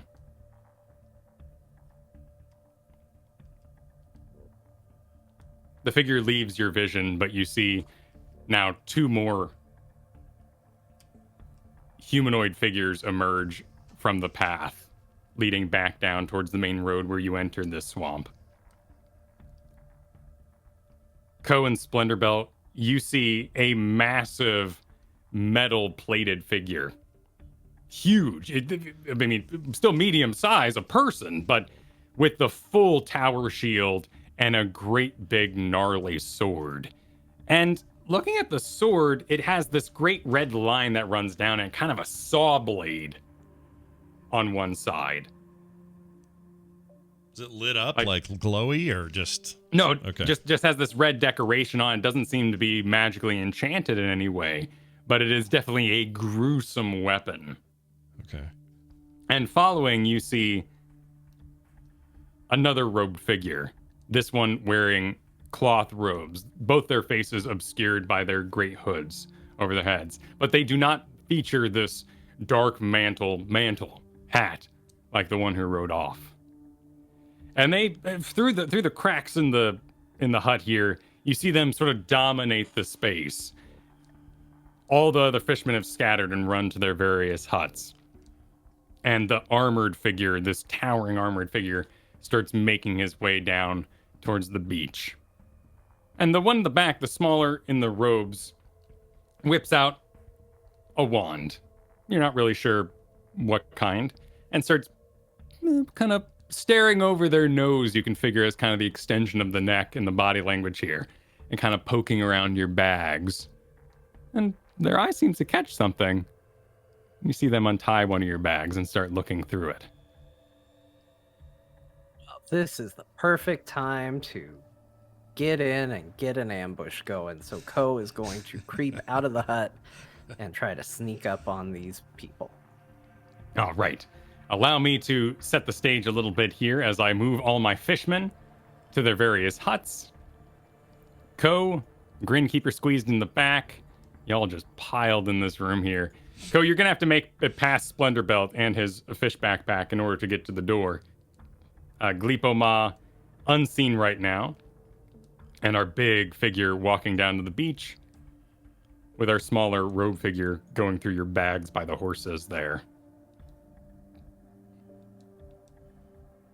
Alright. Yeah, I'm gonna try and slip past Splendor Belt. Actually, you know what? Is our bags marked where they would be looking towards the hut or away from the hut, or the bags would be so the bags would be located by the horses, and the robe figure is currently facing towards your hut, going through. Let's see. Let's do a 1, 2, 3 roll here. So that'd be he's going through Ko's bag. Okay. Yeah, I'll try and squeeze past Splendor Belt and the fishman and slip out the hut door, kind of taking cover to move as quietly and hidden as possible by the horses. All right. To try and keep hidden. Splendor Belt, Yeah. make a stealth or acrobatics check, and same for you, Ko, to execute this maneuver quietly. Stealth Both or bad. acrobatics. Stealth is definitely better. 13. That would be a natural 20 for a 28. All right. 13 for me.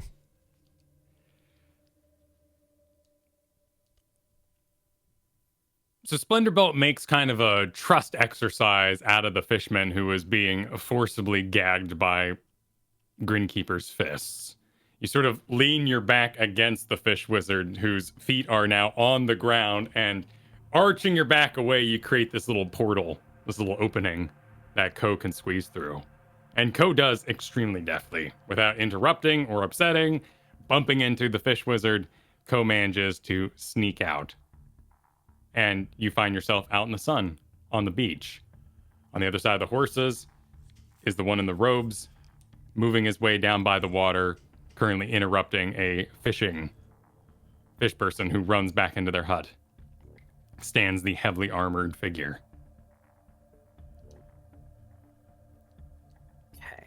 I am definitely trying to find a way to stay hidden while I'm, within kind of that cone of vision, but basically creep my way around to be behind the robed figure.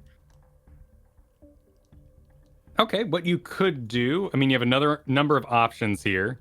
One is you could use the hut to block line of sight and try to loop back around through the swamp and the forest behind you. Or you could try to get basically atop the horses or around the horses for a more direct path. And then there are many and many other paths that your imagination can have at. Let's go safer just in case the big guy turns around and go around the backside of the hut. Cool. So you start exiting the area, heading back into the woods to loop back around. So slightly a longer way, but taking advantage of the stealth of yours. You begin that big loop. Gleepoma outside, Splendor Belt Grinkeeper, while Ko has emerged to unknown locations. You hear Gleepoma talking to the one in the... They probably dead. Oh, they die. Oh, so sad. The tear. And he starts wiping his face with his hands. Does he roll -8 on performance checks, or what's his deal? Because holy crap.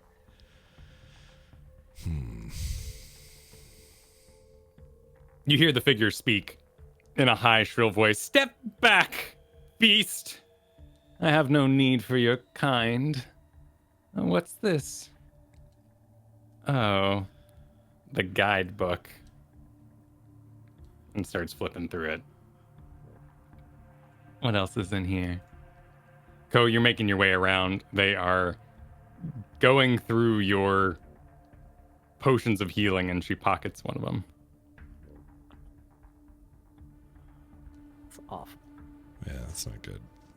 Just unacceptable what's happening right now.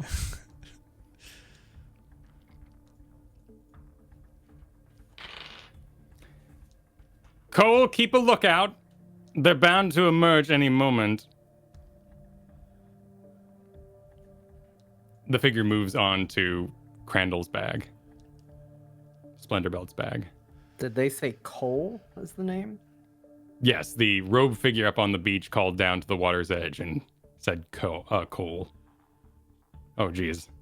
Co and Cole, that's not going to get rough. Yeah, we better kill this person. There can be only one. Oh, what do we have here? It's my bag now? Yeah. Frick. So many candles.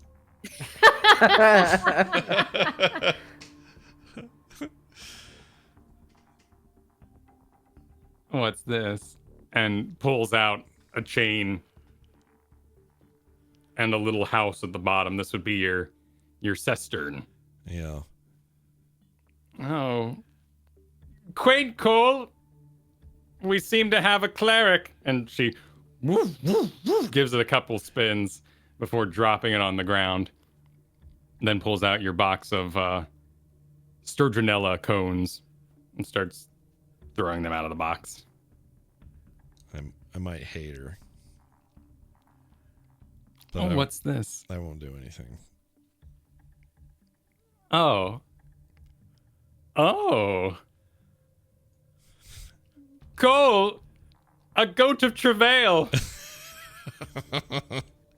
Oh no, the 1 month goat! Yeah, that's bad. I haven't Quaint. even been able to use it. Yes. I should have gotten that bottle from Splendor Belt before I got out Yeah, here. what were you thinking? Crap. Oh well, it's fine. It's fine. Very I nice. just wish I had it, is all. Ooh. A vicious warhammer. Am I up to her yet? Because this will not stand. Just gonna go through all of our bags one by one. You are currently located on the map. You have wrapped around. You're now behind this large swamp log full of bugs crawling about it. Centipedes, spiders, beetles. And you can see her. Let's be. You are currently 60 feet away. All right. Well, I'm moving closer. I'm outside of peripheral vision now. I'm moving quietly. Let's get in there. Let's make something happen. Ooh, +1 chainmail. It seems our adventurers or bronzers are naked out there, Cole. Do keep an eye out for them. Oh, I hate her so much.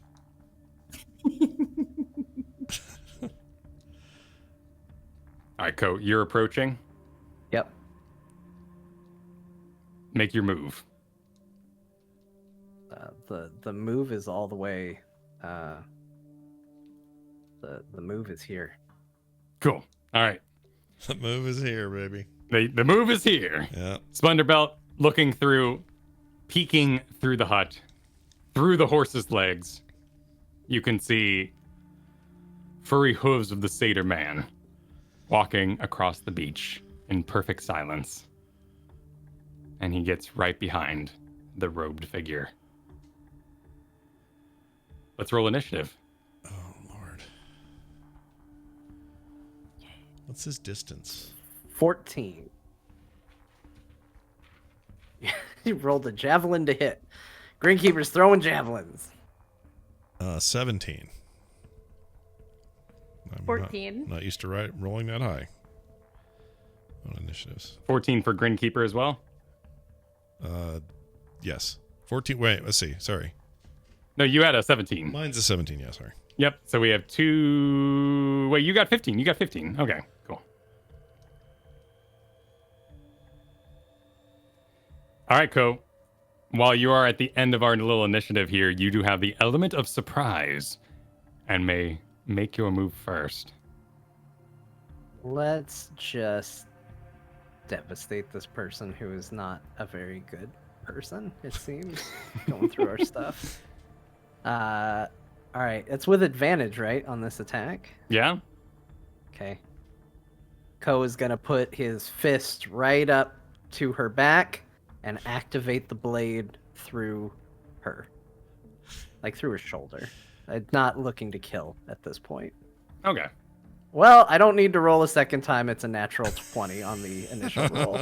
All right, but you're not going to kill, so let's just move straight to full crit damage then? Okay. Or do you let it ride? You know, you got the opportunity to dispatch a life. I don't want to kill her. I Okay. want information. I want her to be psychically unconscious. Cool. Give me that damage. 1. Okay, so 5 initial. Oh wait, because I'm not doing the crit right is the problem. So what was it? That would have been 2 plus. Hold on. Remind me what the critical hit roll rules are. It's double dice plus your modifier, right? I think that's right. I'm questioning now, so I'm double checking. I know. I think that's correct. When you score a critical hit, you get to roll 1 extra dice of that attack's damage against the target. So, okay, I'm going to do this fresh. So that would be 7 plus 4 for that. But I do think sneak attack also can crit, so I think I get to roll the sneak attack damage twice as well. I believe so. Okay, so that is 22. Yeah, it rolls those dice twice as well. Perfect. And okay, so that's 29 psychic damage initially, then add my modifier, 30, 31, 32. That's 33 psychic damage on the strike. Okay. You walk up behind the figure and you summon your psychic blade straight into their shoulder. And you can see the psychic vibrations kind of blow the robe open in the front, fracture the fabric. But ultimately, the skin underneath does not pierce as you're looking for this non-lethal blow. And you see that moment of delay as pain and awareness travels up to their head, and they just collapse completely without making a sound. I mean, there's a schlump of the cloth figure, but they don't even have a moment to react, and their brain is completely overwhelmed. You see their eyes rolled up into their head, mouth hanging wide, the cloak still slightly over their face as they lay holding a vicious warhammer on their chest. Nice. Do I still get my movement and all that? Oh, this was a surprise. Just a Yeah, so you got a surprise full that's- turn. Yeah. Oh, so you okay. get to do whatever you wanted beyond that. Okay. They seem pretty unconscious. I'm gonna take my healing potion back. Because they stuffed that away, right? I saw that. Cool. So over their unconscious figure, you bend down and reach in their pocket as a free action and grab up the healing potion you saw put in there. Yeah. Is it a action or a bonus action to take a healing potion? It is an action to drink the potion. Okay. We'll hold on that. And we will let's see, 5, 10, 15, 20, 25, 30, 35. I can get to there. We will creep over that way. All right. Splendor Bell, you're up. Okay. And you have seen Ko completely dispatch the figure going through your bags. Good. And That's all good. that is good. Can I see where my bag is from where I am? Yep, I'll give you a little let's hook you guys up with a little token action here. So here are our 3 bags laying behind our horses currently. Okay. So the reason I ask is given that we're now in combat and facing, regimented turn orders, I assume I can't do movement and then my action be get all my shit on, right? Or can I? Like, could I run out there and go put it all on and that's my thing, or is that even an option? Doesn't sound like it's Heavy armor in the morning as you get dressed for the day takes 10 minutes to put on. Damn it. I was afraid you'd say that. I don't think you would know about Grinkeeper's armor either, Okay. even if you wanted to steal it. She doesn't have the quick put on armor anymore. Oh, that's right, because you traded out for a +1 enchantment. Yeah, so I Okay. think with chainmail it's 4 minutes or something. So Yeah, that'd be a medium, so 5 minutes there. our horse buddies here, these are still horses, are they? Yep. Those are still the guild supplied horses today that are on rent from the city of Atemer. All right. What I would like to do, if I can, is let me get my token. Is I don't know where the door is here, but is it this way? This way? This way? North on this map here. North. I want to sneak out, and if I can, move as far as that, Okay. and then, given that I know, it's about the best thing I can do here. Hold on. Let's do. Let's see. Okay, I'm gonna give Ko. I'm gonna cast aid on him. All right. So first, let's do the stealth check that went outside. Oh yeah. Grinkeeper, your turn is next, so this can be a duo action. You currently have your hand stuffed in the fish wizard's mouth to keep him quiet. And Splendor Belt, regardless of what's about to be rolled, is making his way out the door. Do you follow? Do you maintain your grapple?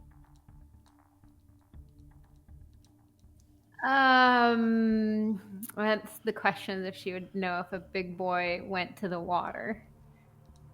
She knew someone was calling out to someone, and she knows codes out there in stealth, so yes, she would maintain her fists in the nasty little fish man's mouth. Okay, I see. You all make your stealth checks together. Okay. One thing, Kyle, just I think it was implied with where I went, but just so it is said, I would use my bonus action to hide behind this tent Perfect. for the cunning action, and I'll roll a stealth. Oh, it's a 1. It's a 9, so A natural one? Very well hidden. Yeah, natural 1. Okay. Hiding behind this. Cool. Let's get to, we're going to finish up these turns, and then we'll be towards the large figure's turn and see how he reacts to that. All right. I did a 9, by the way. My stealth check. 12. Oh, lots of 9s for stealth. We're a very 9 stealth focused group. All right. What is it you wanted to do with the bag, Splendor I wanted to go over there using the horse as a cover and cast aid on Ko, correct? Yes. Which he is in range of right now, from where I Cool. am. Let the aid rip. All right, here we go. So, John, this gives you. Oh, let me sit up. This gives you toughness and resolve. This actually works for up to 3 creatures, but you're kind of. I guess I can turn back and see. Well, anyway. Yeah, she's right behind you. Okay. She followed you out. I'll give it to everybody then. Anyway, you get. Each target's hit points minimum and current hit points increase by 5 for the duration. When you cast a spell using a spell slot 3rd or higher, a target hit points increase by additional 5. But this is at 2nd level, so that doesn't matter. So you both get 5 hit points from my fancy pants cast. Is it healing or is it just our max HP goes? It's your max. It's your hit point maximum and current hit points. So if you are, let's say you're 10 maximum and 5, you're now 15 and 10.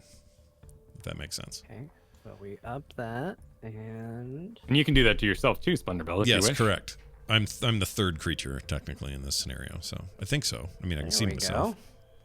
Nice. Yeah. Puts me at 24 of a possible 32 now.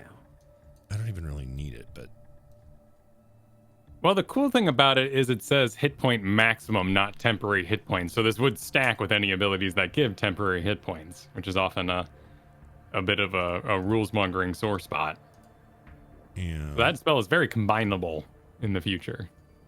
Let's see, so I can go 36. I don't think I'm doing this right.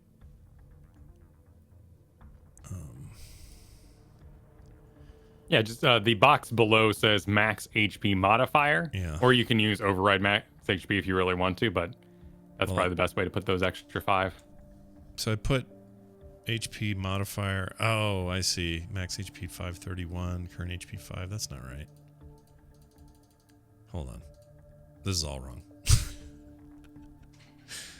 Let's just do the max one. Yeah, we'll do that. So current HP 36, and then I have another 5 on top of that.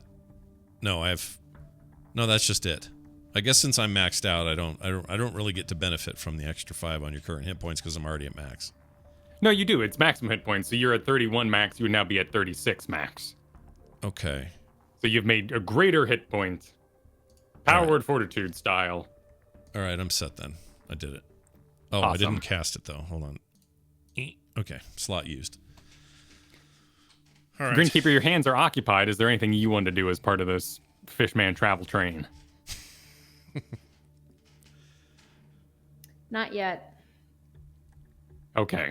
I mean, she'd be looking around for scraps of cloth she could gag him with. That's what she'd be doing. All right.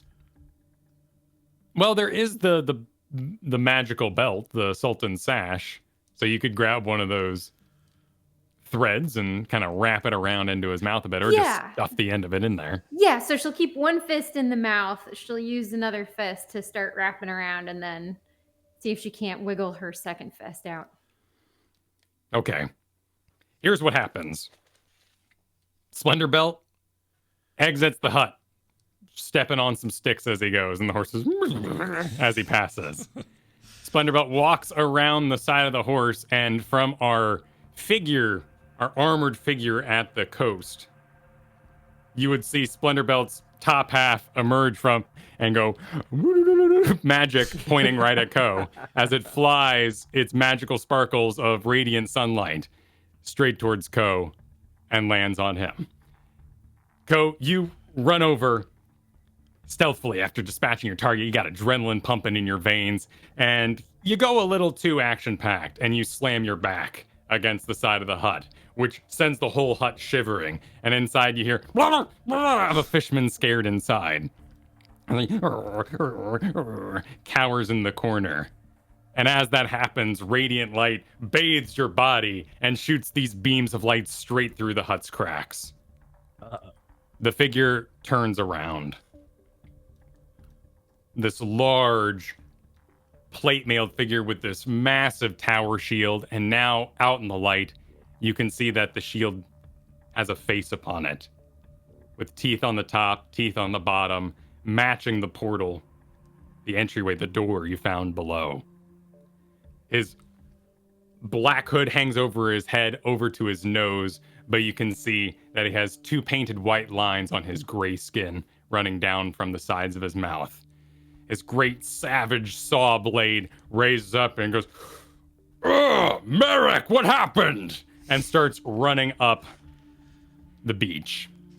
And as he rounds the corner, he immediately sees a glowing radiant Ko and swings the blade down. A great sword attack, attacking twice. Ko, this will be a 9 versus your AC and a 18 versus your AC. That's one hit. The blade misses initially, but on the backswing, missing the sort of tooth side of the blade, hits you in the side. You can feel that there's an edge here, but it's not sharpened on the back of the blade. It's bludgeoning. You take 10 points of bludgeoning damage. Immediately, the wind is knocked out of you, though it doesn't have any sort of status effect. But this massive blade from this massive figure, and he's just wailing on you. As he finishes his attack expertly, with experience, he brings himself back a step, puts up the tower shield, and now that tower shield is making a wall connecting with the hut, facing both Grinkeeper and Splendor Belt. However, his ire is directed at Ko at the moment. You know from his notes that he has noted his companion down on the ground, and Splendor Belt is in clear view, but Grinkeeper, you feel like you've gone unnoticed for the moment.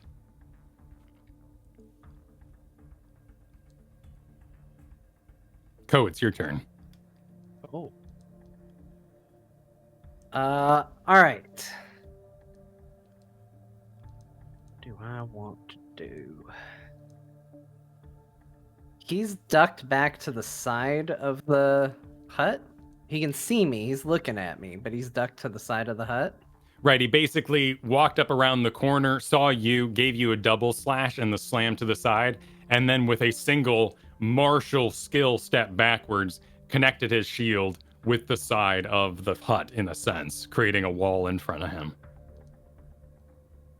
Well, I am not gonna survive if I get hit twice by him. So, I think I'm gonna use a bonus action to disengage. And go 5, 10, 15, 20, 25, 30.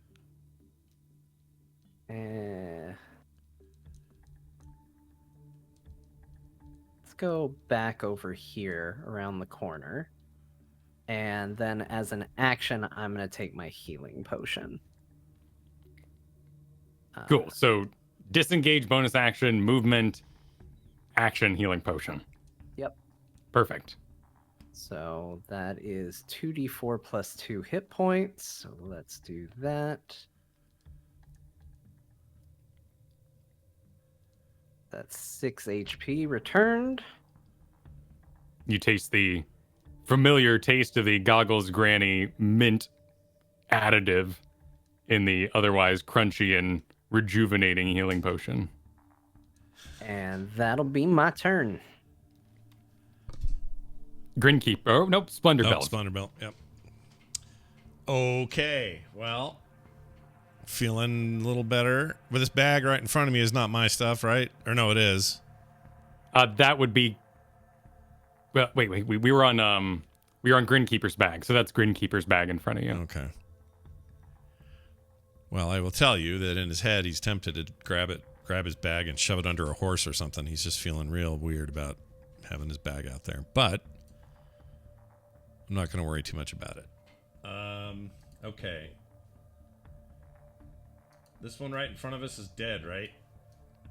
Well, unconscious. Unconscious. But as far as you guys saw from inside the hut, the stab blew a huge hole in the robe in front, but there's no physical damage underneath. You have no idea what's wrong with this person, but they are passed out, eyes rolled in the back of your head. Okay. Other question is, do I know if Ko is healthy or if he has been taking damage? Well, you saw from your vantage point that he took a pretty big blow to the side and immediately. Do you roll? Well, what's your? I mean, do you? How quirky is your escape here? What does Ko do when they need to get away with a disengage action? Yeah, the rolling helps. Yeah, of course. Sure. Okay, cool. Yeah. Cool.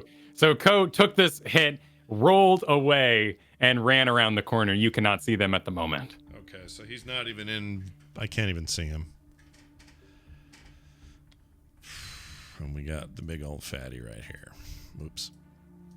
Don't move my fatty. Sorry. It's mine. Why he's moving. All right. All right, I'm gonna try something. Let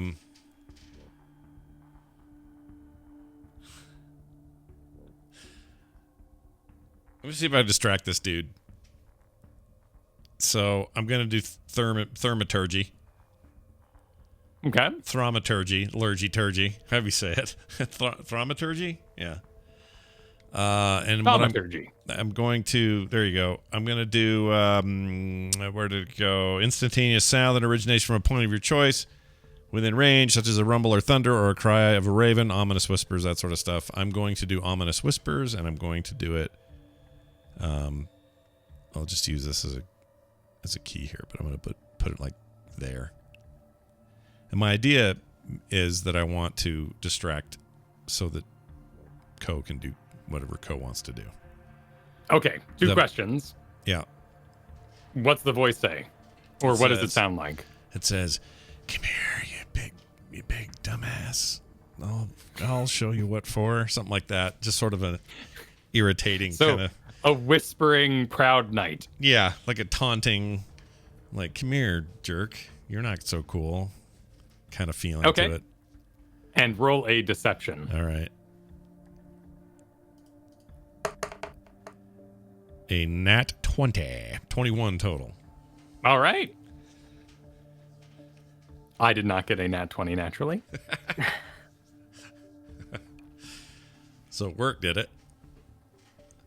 His turn is coming up. Okay. But you see his head jerk to the side and point an ear towards the sound that you've made. All right. Is there anything else you'd like to do? No, I feel like I get out in the open, I'm in trouble, so I'll stay right where I'm at. Grinkeeper. Has she tied off what's his face's mouth? You have successfully stuffed as much salt and sash as you can into that fishy gourd. All right, cool. Grinkeeper, she's gonna give Splendor Belt a very knowing nod that she's about to go do something real crazy. She trusts him. She trusts Ko, and they're gonna do this. And she's going to slowly walk out and pick up her warhammer and walk 30 feet toward the big guy. And as she approaches the big guy, she's going to cast. Hold on. He's so funny. What a cutie. Babies don't care. Okay, she's going to cast command, and she's going to issue the command drop, which would get him to drop everything he's holding on his next turn if he doesn't pass a wisdom saving throw of 12. Okay.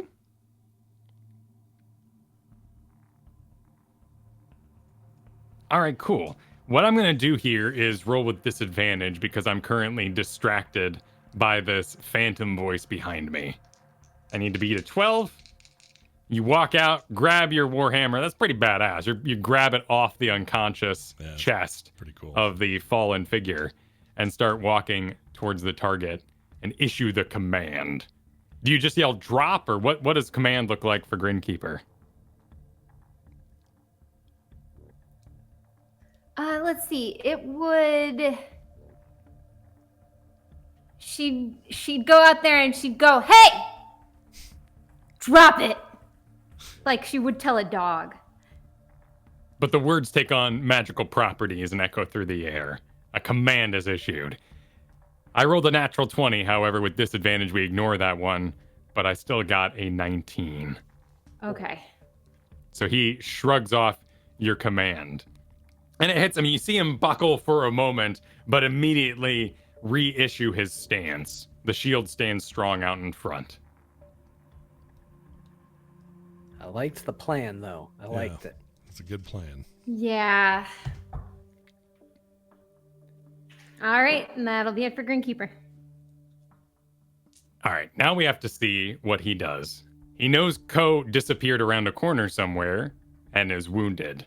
There is Grinkeeper wearing basically the cloths of under armor before him, wielding a great hammer, and something in the back yelling around a horse at him and whispering in secrets. I don't have a lot I can do unless I'm out in the open, is all. You know, I gotta do something. We still have the natural 20, though, from the deception. Yeah. So he believes something is located behind him. He takes a few steps back to peek around the corner here. Meanwhile, grabbing at his side and pulling up, a great heavy crossbow is pointed right at Grinkeeper, and he fires it. Oh boy. 15. That'll hit. 5 points of piercing damage as the bolt hits you, and he just drops the heavy crossbow as soon as it's fired. Not going to bother reloading that. Once again, the shield comes up, and you can see that he's still a little distracted, looking back and forth kind of over his shoulder as he's backed up to the beach a bit, looking for the source of that voice, but hasn't found it.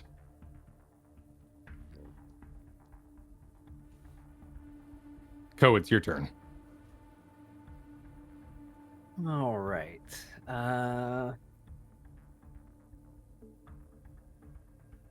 What do I want to do? This will be followed by Splendor Belt's turn and Grinkeeper's before we get back to our armored figure. He's not on a good spot for anything. I can't actually sneak up on him because he kind of knows I'm there.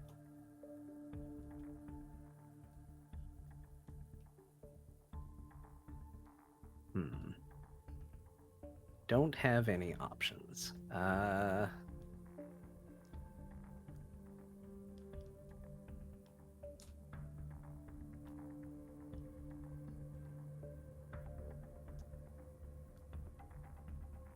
All right, we're gonna do this. Ko is going to run out, take a strike at him as he goes. With his psychic blade for a 22 to hit. You managed to just barely hit. As you stab towards him, the shield seems to magically move to block the blow, but you manage to kind of get it caught in your elbow, and still your blade connects around the side into a vulnerable part at the back of the breastplate. It's not sneak attack because I don't have anybody flanking, and he kind of knew I was there, right? Mm-hmm. So 10 psychic damage.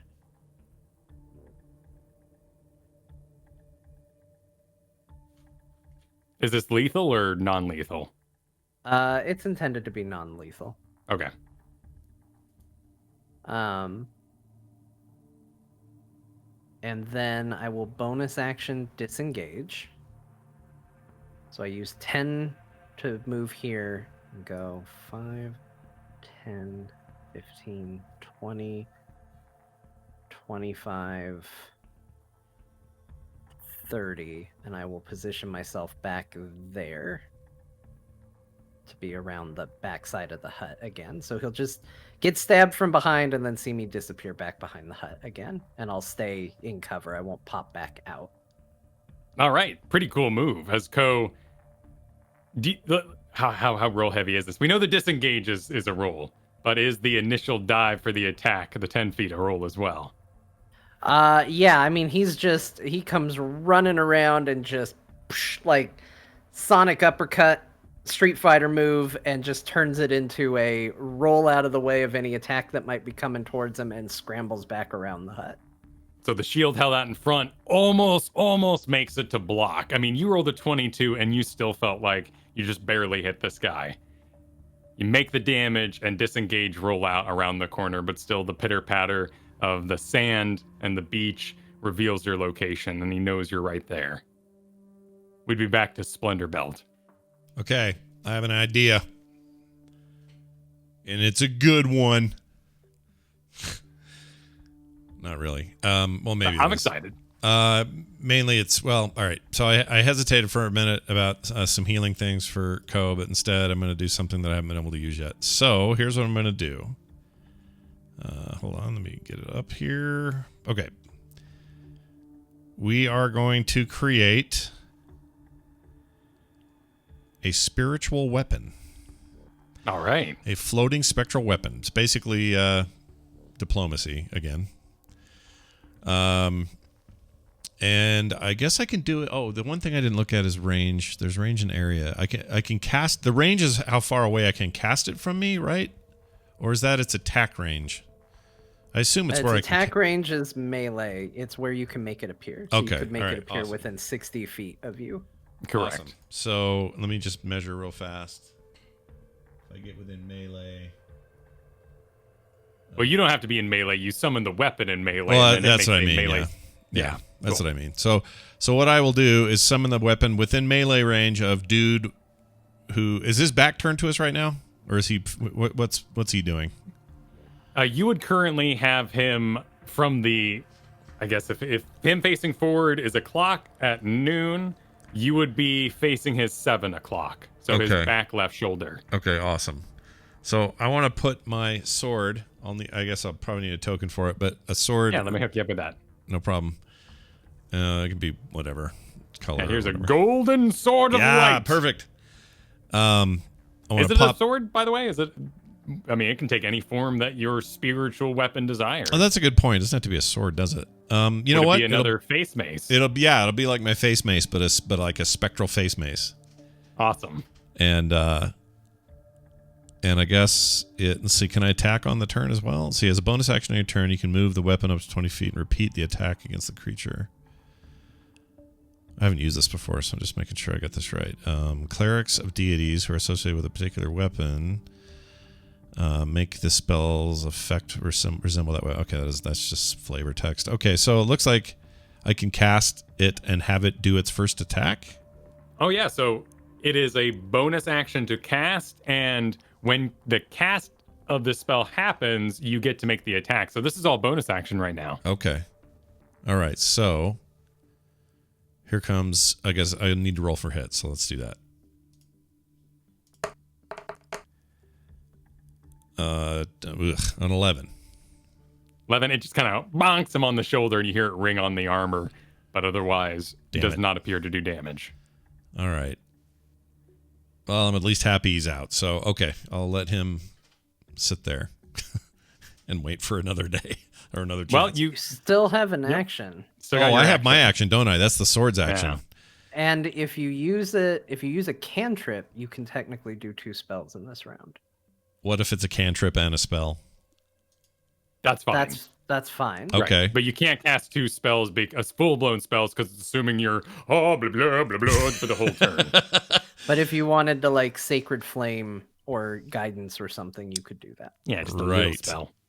Well, Guidance I could only do for Kristen, because I have to touch you. But Sacred Flame. Sacred Flame I can do, though. So let's do that. Let's do Sacred Flame first. You need to do a Dex 13 save. It seems in his heavy armor, he's not very dexterous, and it hits strong. Good. I do 8 points of damage with Sacred Flame.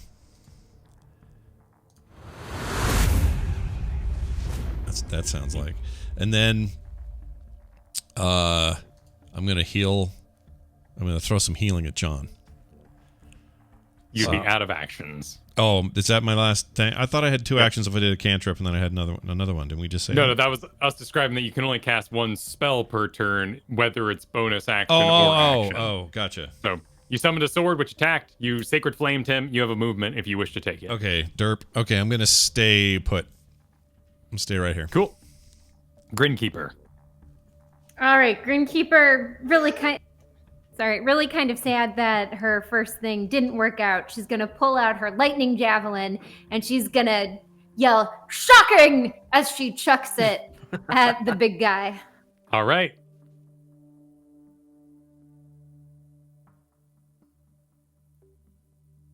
It's a 9. It's a 9. Even though it's electric, the miss is too large, and it flies and just sort of sticks in the dock behind.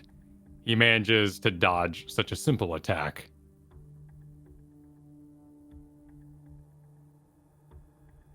All right, Grinkeeper then's going to start running around to go get that javelin back. Okay, sounds good. Though you threw it, did you so you activated its special ability, though, actually? Yeah, so it wouldn't have it anymore. No. But you attacked me with a thrown weapon, but you wanted to use the lightning attack, right? Yes. Okay, that's a dex save for me, not an attack on my AC. Okay. So I'm going to make a dex save. So you miss with the initial throw of the weapon, but it turns in that great streak of lightning, and then that part I have to dodge, which I get all of a 3 on. So I take 4d6 lightning damage. Jeez. Okay, cool. That's good to know.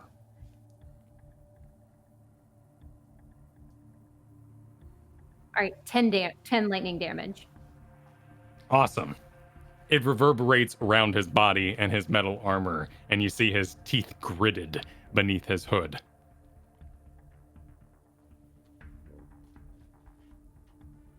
All right, so instead of taking off running, Grinkeeper's just going to take a 5-foot step forward. All right, and ready perfect. for javelin.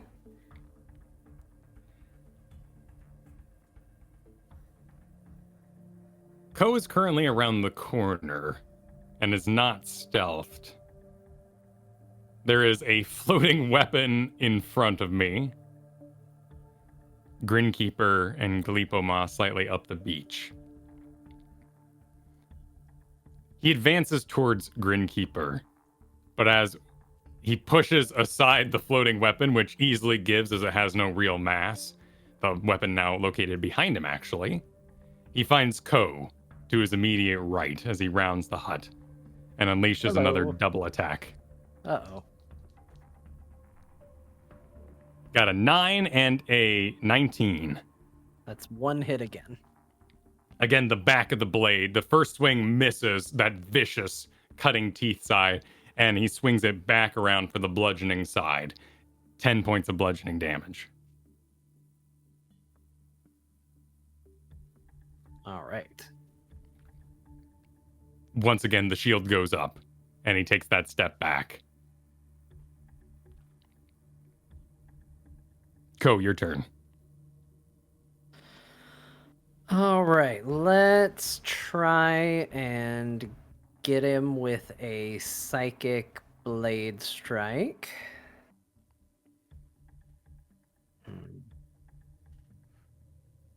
Yeah, let's do that. Nope, that's not going to hit. That's a 12. A miss. All right, we're going to bonus action disengage. And 5, 15, 20, 25, 30, 35. Actually, it would have been in a straight line, so. I don't think he can cover that distance without dashing, so I don't mind that I didn't break line of sight. I'm faster than him, I think.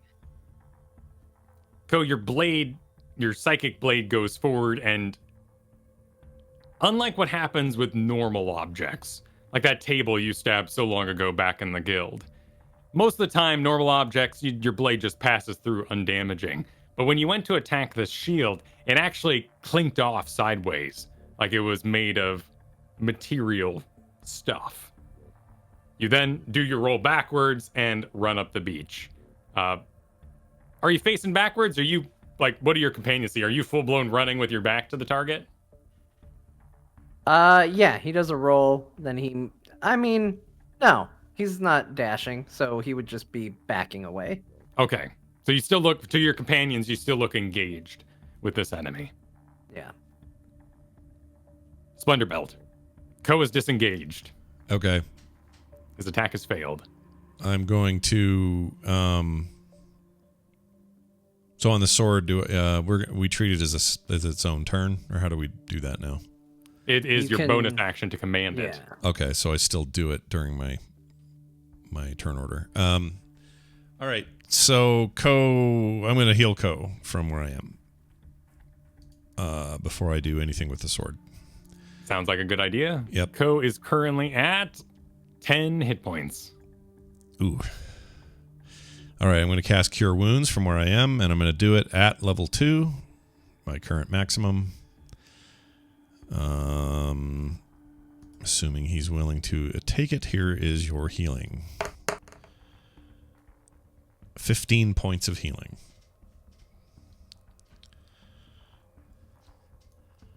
So, John, give that, put that in the bank and kiss it. Not too shabby. Yeah, it's not too bad.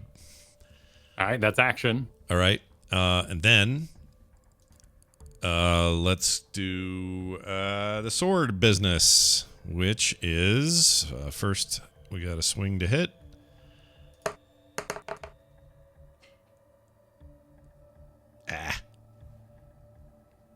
Oh, you know what? I get a bonus on that. I get a proficiency bonus on that roll, right? Hold on. Your plus, it'd be a +5 to hit. So whatever you did is 5. That's me accidentally rolling on your sheet. Pardon me. No, it's okay. What did I just do? So you did a custom roll and got a flat 16. So you would add 5 to that. Oh, okay. So you got a 21. 21 is what I should have had there. Yeah.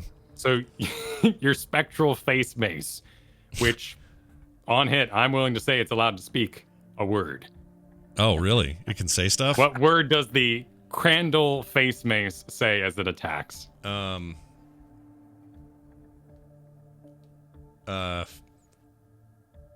It's just one word. Just one word.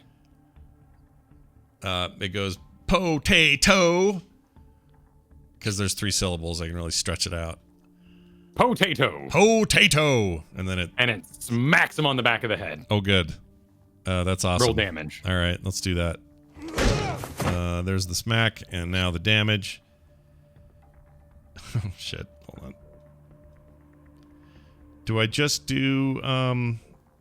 If you I scroll guess I down just on run your this. sheet under bonus action, you should see it, and you should be able to click I it. think I can just do Where it. Yeah, says here we go. 1d8 plus 2. Cool. Yeah, there it 5 is. points of force damage. Yep, 5. Excellent. A good smack to the back of the head. Sweet.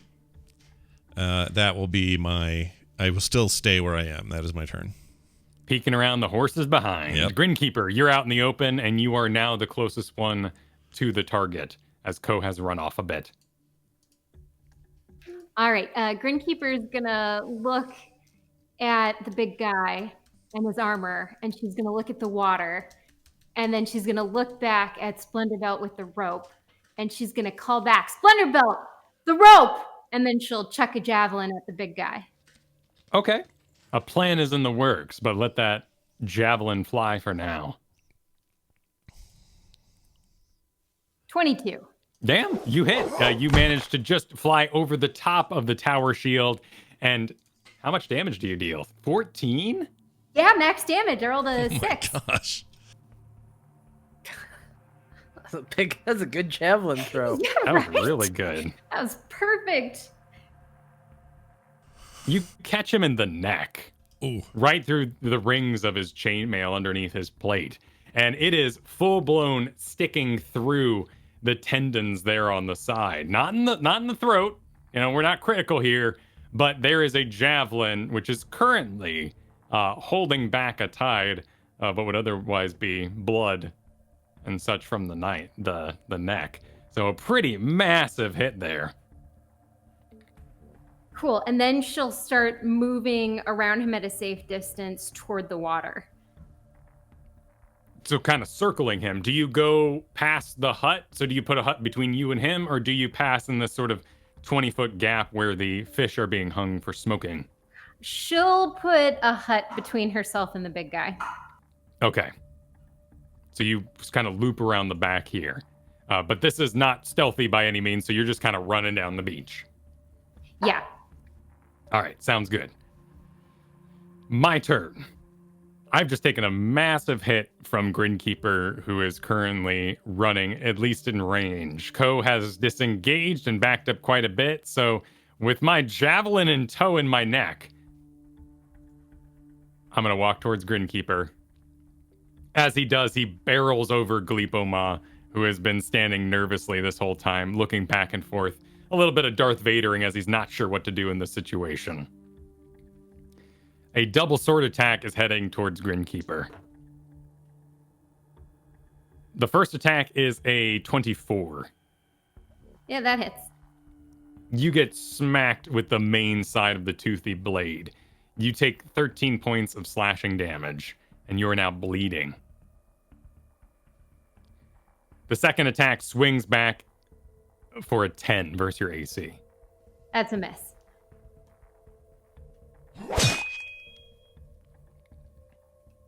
Ko, you have disengaged. All right, well, we finally got some flanking. So Ko, very excited, is going to bonus action dash and charge right at his back and try and bury a psychic blade directly into it. All right.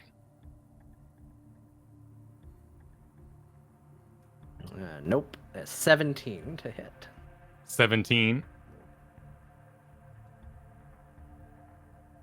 The armor's too thick, and even here, the armor on his back, the plates, seem to dissuade your blade.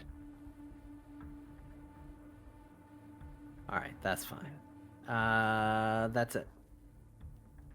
That's bonus action, movement, and attack. Splendor Belt. Ko and Grinkeeper have surrounded the figure, though he still marches on with the javelin sticking through his neck. What do you do? He's getting kind of close to us, too. I don't like that. All right. Let's do my blade first this time, or the mace rather. Okay. Face mace, go. He will move right there, and within that range, he will roll a 20.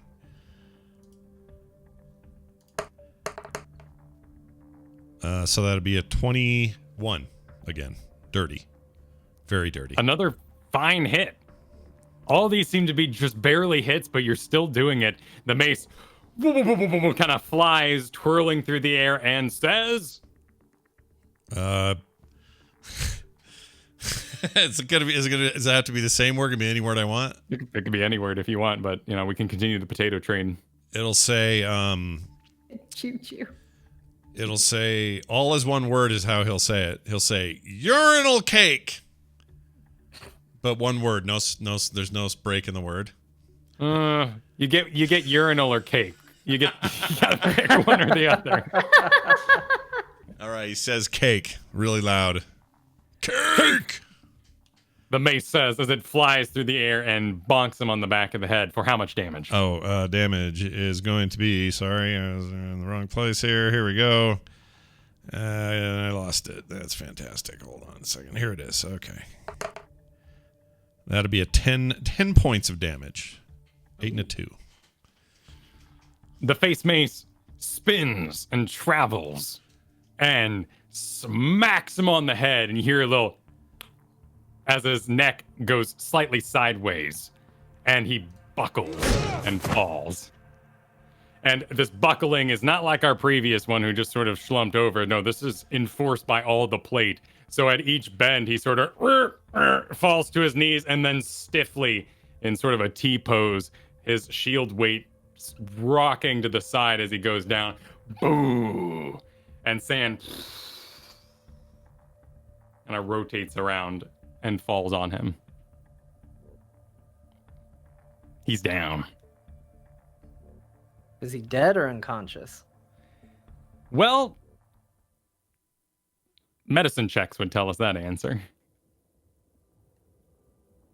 Rogue, not a doctor. That's a 4. You sure are.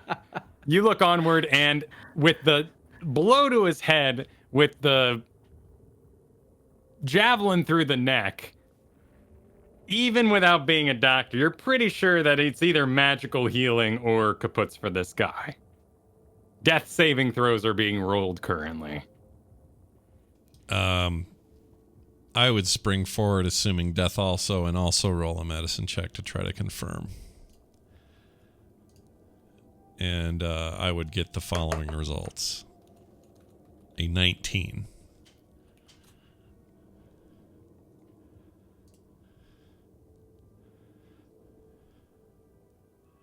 All right, you head towards the target, and being a cleric and a doctor of sorts, you can roll that medicine check straight into stabilizing him if you wish. Okay. You know how to get that mace, which is already kind of on its way out as he sort of slides down the side of his neck, but he will be fully unconscious even if you sort of staunch the bleeding without magical healing to magically revive him. Splendorbelt would actually look at everybody and say, "We are wanting to speak to this man, to this beast." Or... Yes. Okay. And Grinkeeper will be pulling away the sword and the shield, and then starting to undo the armor. Yeah. Strip him down. Yeah. Okay. Get him naked. Let's see what's under there. So for now, Splendor Belt is kind of over the target, staunching the bleeding physically, not magically. So he is maintained and stabilized. Grinkeeper goes about taking away the sword and the shield, and you're sort of standing over the figure here. We're all gathered around, but Ko, you're standing right over the head. And as the body gets jostled about and the armaments are being pulled off and Grinkeeper even starts to work the boots off, you see the face kind of magically and like clay start to settle and deflate. And it kind of and retakes its form. Dust and energies leak away and sort of steam into the air over this face. And the paint remains around the lips, but the figure transforms into a face you've seen before. This would be Broadside. You saw him working out in the back when you did training with Wildfire. In fact, you just saw him just yesterday while you were shopping, exiting Arcane to go. I'm gonna go over and grab the lady who we knocked out earlier, bring her over as well, and see if we can get them sort of back to back and have Sultan Sash tie them both. She looked to be a caster, so in addition to tying them together tightly, I'm gonna gag her as well. Okay. What do we do with Big Bleeper Bloops? That's a good point, because he was tied up. Can we strap him to me? Oh, no, he was tied up with that on me. I mean, you could add him to the pile. This is a long enough rope and magical. Yeah, we can tie them all Yeah, up. do that. Just tie them all up. Yeah. Yeah. I like it. Yep. It's good. All three of them tied together like, they just committed a crime in a Batman animated series. Yeah. Oh my gosh, I was just watching Batman Beyond. They do this all the time. So good. Oh, yeah. All the Lots of time. He's constantly getting electrocuted. It's a bit much, but, I feel for him. Yeah.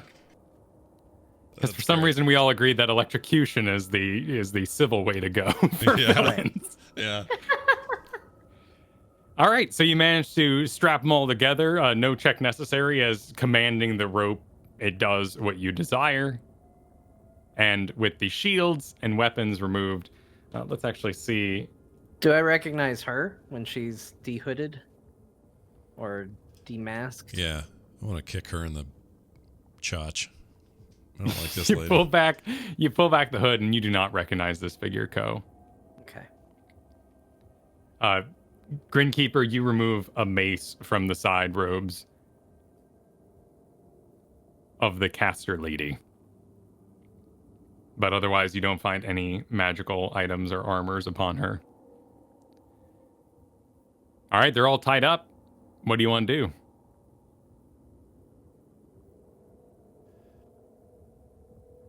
Do we know her name? The lady's name? Well, first, we're going to tell... let's go over to Glipoma. Glipoma, who are these people? How did they know that we were going to be here?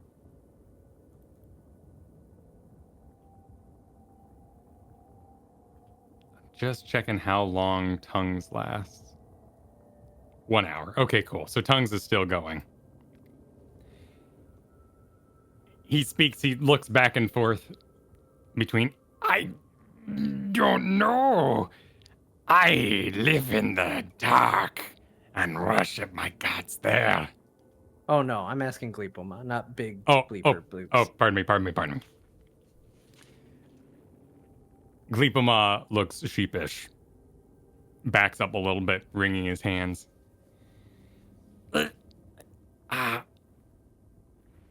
Before you,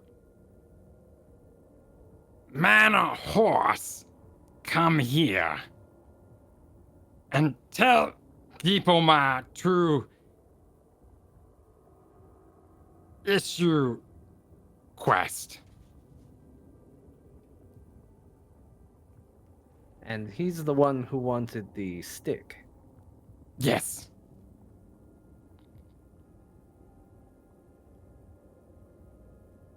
Glipoma, I am very disappointed.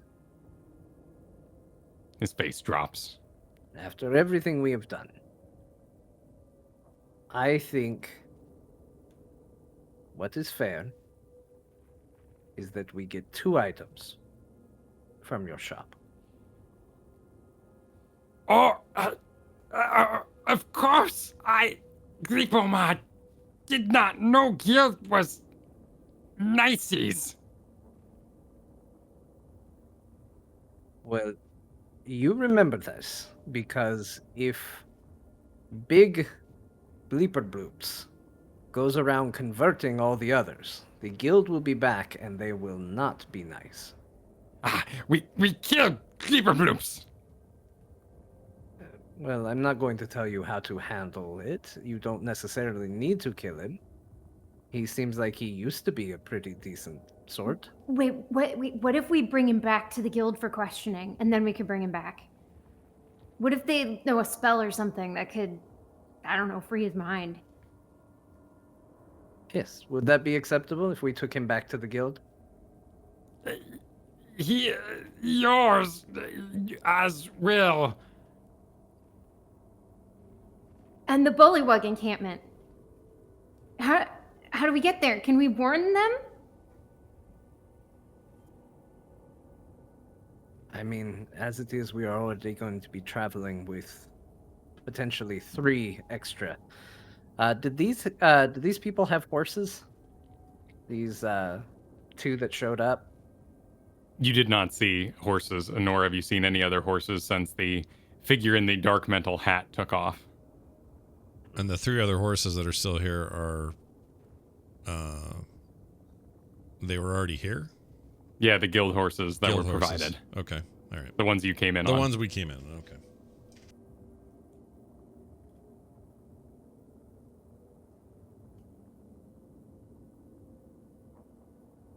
But we are definitely going to have a hard time getting 3 people back to the guild. Gleepoma, do you know how to reach the Bullywugs?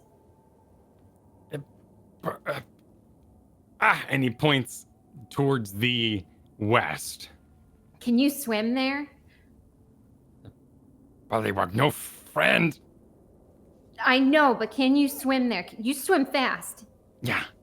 Okay, to repay this debt of treacherousness, I need you. I know it hurts sometimes, but we'll get past this. I need you to go swim by the Bullywugs, and you scream out, and for the adventurers, we have guild people there. You let them know. Ambush or something. I go. I go now. And he starts heading towards the water, and as he passes Ko, he goes, Only 2. Yes. Only 2. Okay, I go. and he heads out, runs on the dock with his little squishy feet, and dives into the water. And you see him kind of dolphining in and out of the top as he heads out and around the cove and corner. I love that visual. It's good. All right, I'm gonna go into his hut. I'm gonna retrieve the crank with the gear and the bag of gold. All right. The video game bomb of gold, if you will. You grab the gold, and it tinkles happily in your hands. You estimate there's about 1,000 gold pieces in there. Ooh. Where it came from, and whether it was once somebody's, that, you know, the moralness of the gold, you know, is up to you to decide. Look, currency exchanges hands many times over. Yeah. It's not our job to know the lineage of every coin. Do you know how many nice little old grandmas give the neighbor kid $1 to mow the lawn and didn't know that dollar was in a G-string of some stripper a week before? They don't know. Yeah. There you Yeah, go. they don't know. They don't know. What we know is that it belonged to Gleepama and now it belongs to us. That's the exchange. That is all. The point of exchange is all that matters. Wash your hands when you're done. That's all. But we still need to figure out how we're going to get these 3 back to town. Well, since I'm the smallest, I'll take the big guy. He'll ride in front of me. Okay, we could each ride with one on a horse. Yeah. But that big old black dot on one of those little horse beans right there. Well, his size has considerably decreased without armor and shield and weapon. Gotcha. Just for fun, I want to see how this looks. Ugh, look at that. Oh, big old dude. Just crushes the horse. Whoops. Now I'm all left up. There we go. All right, I'm going to take... I know my limitations. I know my strengths. Oh, you know what, though? I have the sash. I should probably take the caster, because I can keep the caster gagged. Sounds good. So- Now, if we're moving the big figure, currently Splendor Belt is by pressure keeping them stabilized. I mean, I could do some magic, but boy, I hate to blow it on this dude. So I'm really just holding his veins in, aren't I? Pretty much. Can I do any kind He of stitch Doesn't work? need much. Just you heal him one, and let's just knock him out. Just here's a hit point We could on do the that. head. I don't think I can control that though. Can I? Can I give someone just a hit point? No, you I would. can guarantee a hit point of damage if I punch him in the face. Yeah, I mean, you could line up a spell, let it flow as it may, and then Grinkeeper and Cohere help you beat the crap out of him as soon as he's conscious. All right. You know It'll what? feel good. Let's do it. Let's cure wounds at level 1. This is so weird. All right, I'm going to cast it. Here goes. Hold on. Here we go. That's a 7. Jeez. All right, I've got my hand by his head, ready for a psychic blade to just knock him out. All right. I've been Ooh, practicing this. bit savage, yeah. So you just kind of have it like lined Is up it? by Is its it better ear. than just punching him in the face repeatedly? We could mean, do it. Yeah, no. One, doesn't leave a mark and is just racking their brain. Yeah, Would you rather crack be the punched brain. or migrained? We're gonna get migrained. Let it rip. I'm assuming it's with advantage for some reason. 'cause Yes, doesn't know he it's is coming. he is tied up and currently Oh my sitting gosh, still for you. it's so bad. Well, it's 11 and a 10.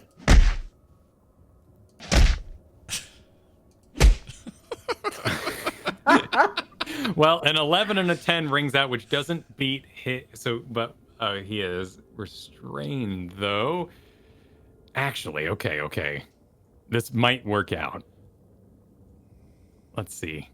He has no armor, and he's Yeah, and can't take advantage of dexterity. So yes, so you do manage to crest over since he can't dodge and use that dodge with his armor off. Now, you deal the damage. all right, 10 psychic damage. So he awakens for a moment and goes, oh, and then right into his ear hole. And you see the blade kind of pop out the other side. Of course, no sinew, no nothing, no juices, and then turn off as he just and head goes down to his chest, unconscious and stabilized. How humane of us. Yeah, we feel so much better than just punching him repeatedly. All right, you have an unconscious Goliath. Grinkeeper's going to load them up on their horse, and we're going to use the Sultan Sash to restrain the robed female figure. That means you just have to manage a fishman, their Splendor Belt. That's fine. I can manage a fishman. They're little bastards. I can keep them in tow. Grinkeeper will want to try and take the weapons as well, and maybe a piece of the armor. Okay, so you have the sword, which you can just sort of stab into your pack. The shield is massive. Do you take the shield? If it can fit, if it can be fit on a horse, but if not, then no. I mean, it's got an armband naturally that he's been using, from wrist to elbow. So you could jury rig that to hang off the back of your pack. Okay. As for the massive plate armor, we can Just a squeeze piece. just a piece of it. Yeah, Okay. just a piece. Cool. We'll leave that on the beach then. All right, everyone gets loaded up. Big Bleeper Bloops is elevated by Splendor Belt onto the horse. No, where I go? I mean, yeah, wait, so is he already tied to me? He's not. He's been untied. You're just manhandling onto the back of the horse as the Sultan Sash is being used by Ko. All right, I'm going to grab him. He's going to sit right here in front of me. Okay. Like a little tiny idiot. He's just going to be right in my crotch. And I'm going to hold him real tight with an arm while I, drive the horse with my right arm. All right, we get on horseback. Any final notes to the village before you take off? Just a side note. So it said Grinkeeper drinks her healing potion. Okay. Sounds Oh, good. Yeah, nice. Grinkeeper was at 5 health? Oh crap! I was so and about to worried about bleed. it. I was so worried about healing John. There's something psychological going there where I was like, I gotta make sure to pay John back for all those times he healed me in the. Yeah, in no, the totally. And ways. he's got a much smaller Dude. health pool too. Yeah, and I did take a lot of damage. I took over 20 HP damage, jeez. and in addition to what I took while we were below. So yeah, it was good. Yeah. You did good. The trick is you hide out by a horse and you never take damage. It's fantastic. Yeah. Horse's cover. Yeah. Grinkeeper, you down that potion pretty fast after the battle in order to staunch the bleeding from that savage blow you received at the teethed blade. All right. We turn our backs to the Fishman village, which a little worse for wear, but not entirely destroyed nor executed by our heroes. Is there anything you say as you depart? Thank you so long, and thanks for all the fish. Because see, there were fish people there, see. And then I'll that's it. I'll wave. Splendor Belt waves Big and says meaty his words hand. that make no sense to the fish people who look on. Both Ko and Grinkeeper give a message of peace as you ride out. And that's where we'll end for this week, but there is some decisions to be made as to what's going to happen next time. Ooh. We sent Gleepoma ahead to warn the bullywugs of a incoming figure. Didn't really give him much to say, but he's going to say it, darn it. What's the plan for our group here with laden saddles? I mean, I think we got to go back to the guild. We can't just keep collecting prisoners as we go. Seems a little wrong to just be like, well, we ran out of hands. Kill them. But I think we get more from them alive, figure out who they belong to, why they're doing what they're doing. So yeah, I think I say we go back to the guild. Yes, Grinkeeper I agree. is okay with Gleepoma giving the warning to the Bullywug group, assuming the other guildies are there. So she'd want to head back to the guild. Yeah. Okay, directly to the guild then. And that's where we'll find ourselves next time on There Will Be Dungeons. Yeah. That was awesome. I'm going to miss the fish village. I thought they were great. Bunch of dummies. They're just awesome. These stupid fish people. I love them. All right. Next week, we pick things back up as I mentioned at the top of the show, hurdle even closer to a seasonal conclusion of this season of There Will Be Dungeons. So come on back and make sure you check out what we do. Then we'll also have a bonus show for our supporters who can currently support us over at therewillbedungeons.com. Become an Instance Plus. Sorry, I keep saying that. A Dungeons Plus member by heading over there. I got too many pluses in my life. And sign up. Get some cool artwork every month you can't get any other way. Bonus content in the form of Q&A episodes, that sort of stuff. It's all there for the reading and the taking and the signing upping over there at therewillbedungeons.com. There Be Dungeons on Twitter. And therewillbedungeons@gmail.com is our email address. So send us your thoughts, your feelings, your questions, whatever may come across your brain. That's going to do it for us. For me, for Kyle, for Kristen, and for John. We'll see you next time.